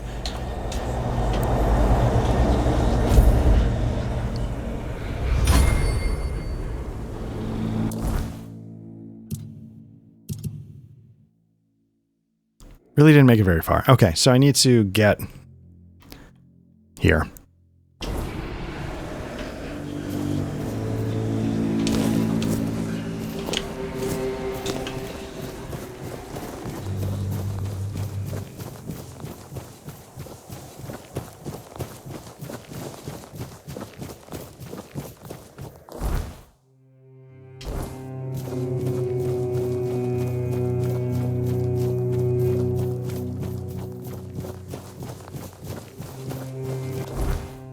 I'm not on the right. I was worried. Yeah, there we go. Gotta get one more path over and then head up. Huh? Did you hear something?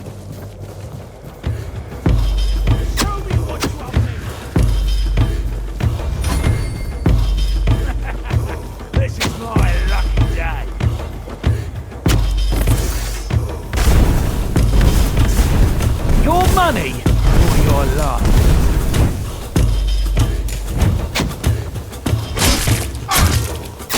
sound making. Like, does it matter to stay behind him? Like...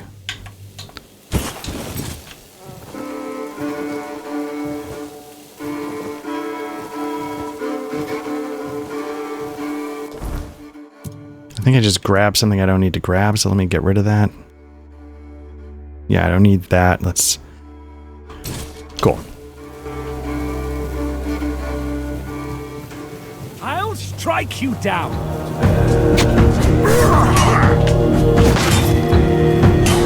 Trying to stay behind him, is that a thing? I'm invincible.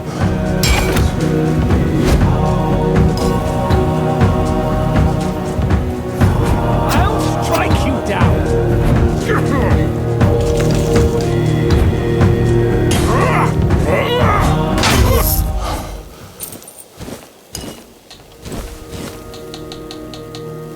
Okay.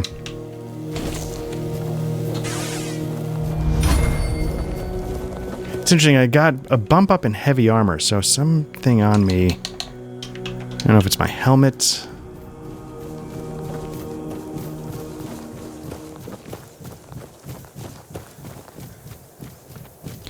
So let's confirm where we're going before I start teleporting.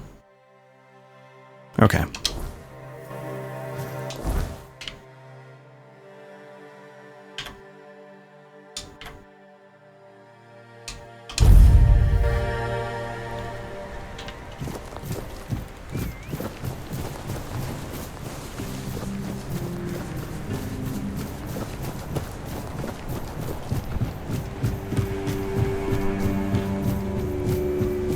What a nice day. I promise you, dear, Cat is dead. We're safe here now. And they just let you in with that brand? No trouble at all? No, none at all. You see, I had some help. Oh, you're here. Good. This is my savior, the only one who took down Bald Cat. I really owe you for that. It was my pleasure. Here, I got a reward for Cat's head. Of course, no one believed I was the one who killed her. But to that pencil pusher up there, a head's a head. And this is from me. It's not much, but no amount of gold could ever repay having my husband back. Are the two of you going to be all right? No need to worry, love. As long as we're together, we'll be just fine. Yes. I hope they'll let us stay here a bit longer. We'll make ourselves useful, but I just don't have the strength to move on right now. My poor dear. Don't worry, I'll take care of you now. And before long, you'll be as right as rain. Okay. Nice. So, let's call it here. Let's, what do we got? Just looking at quests. Altars of Madness. Okay, Last Voyage. That would be one that'd be useful. I'd like to get that. Let's track that one. I'm just curious if it'll mark where on the map. Like if it's those caves that I was in or somewhere else. Oh, no, it's part of that. Okay. So, yeah, let's call it there. Thanks to everybody who checks this out. This is Black Lodge Trivia Night. I'm Art. This has been Tainted Grail, The Fall of Avalon. And mainly we are a tabletop RPG channel. At the time of this recording, though when this goes up, it's going to be long gone. But we've done some Rosewood Abbey. We've done some Bonfire Walk with Me talking about souls. We're hopefully going to start doing some Symbaroum soon. And at the time of this recording, that may be the stuff that's going up. We'll have to see.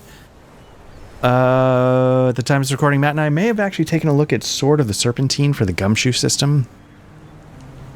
Yeah, a lot of tabletop stuff. If you prefer audio versions of that kind of stuff, just search for Black Lodge Trivia wherever you get your podcast and we should show up. If you're watching this, you found our YouTube channel, like and subscribe if this is your thing. It's Lord of the Rings Online. It's kind of difficult. Like, I don't know if I'm looking to stream this for 70 hours. I want to see it through. I don't know how it's going to go. 70 hours is a lot, but we'll see how it goes. But yeah, like, subscribe, join in Discord if you want to talk about RPGs, CRPGs, and regardless, we appreciate it. So thanks again. Take care. Goodbye.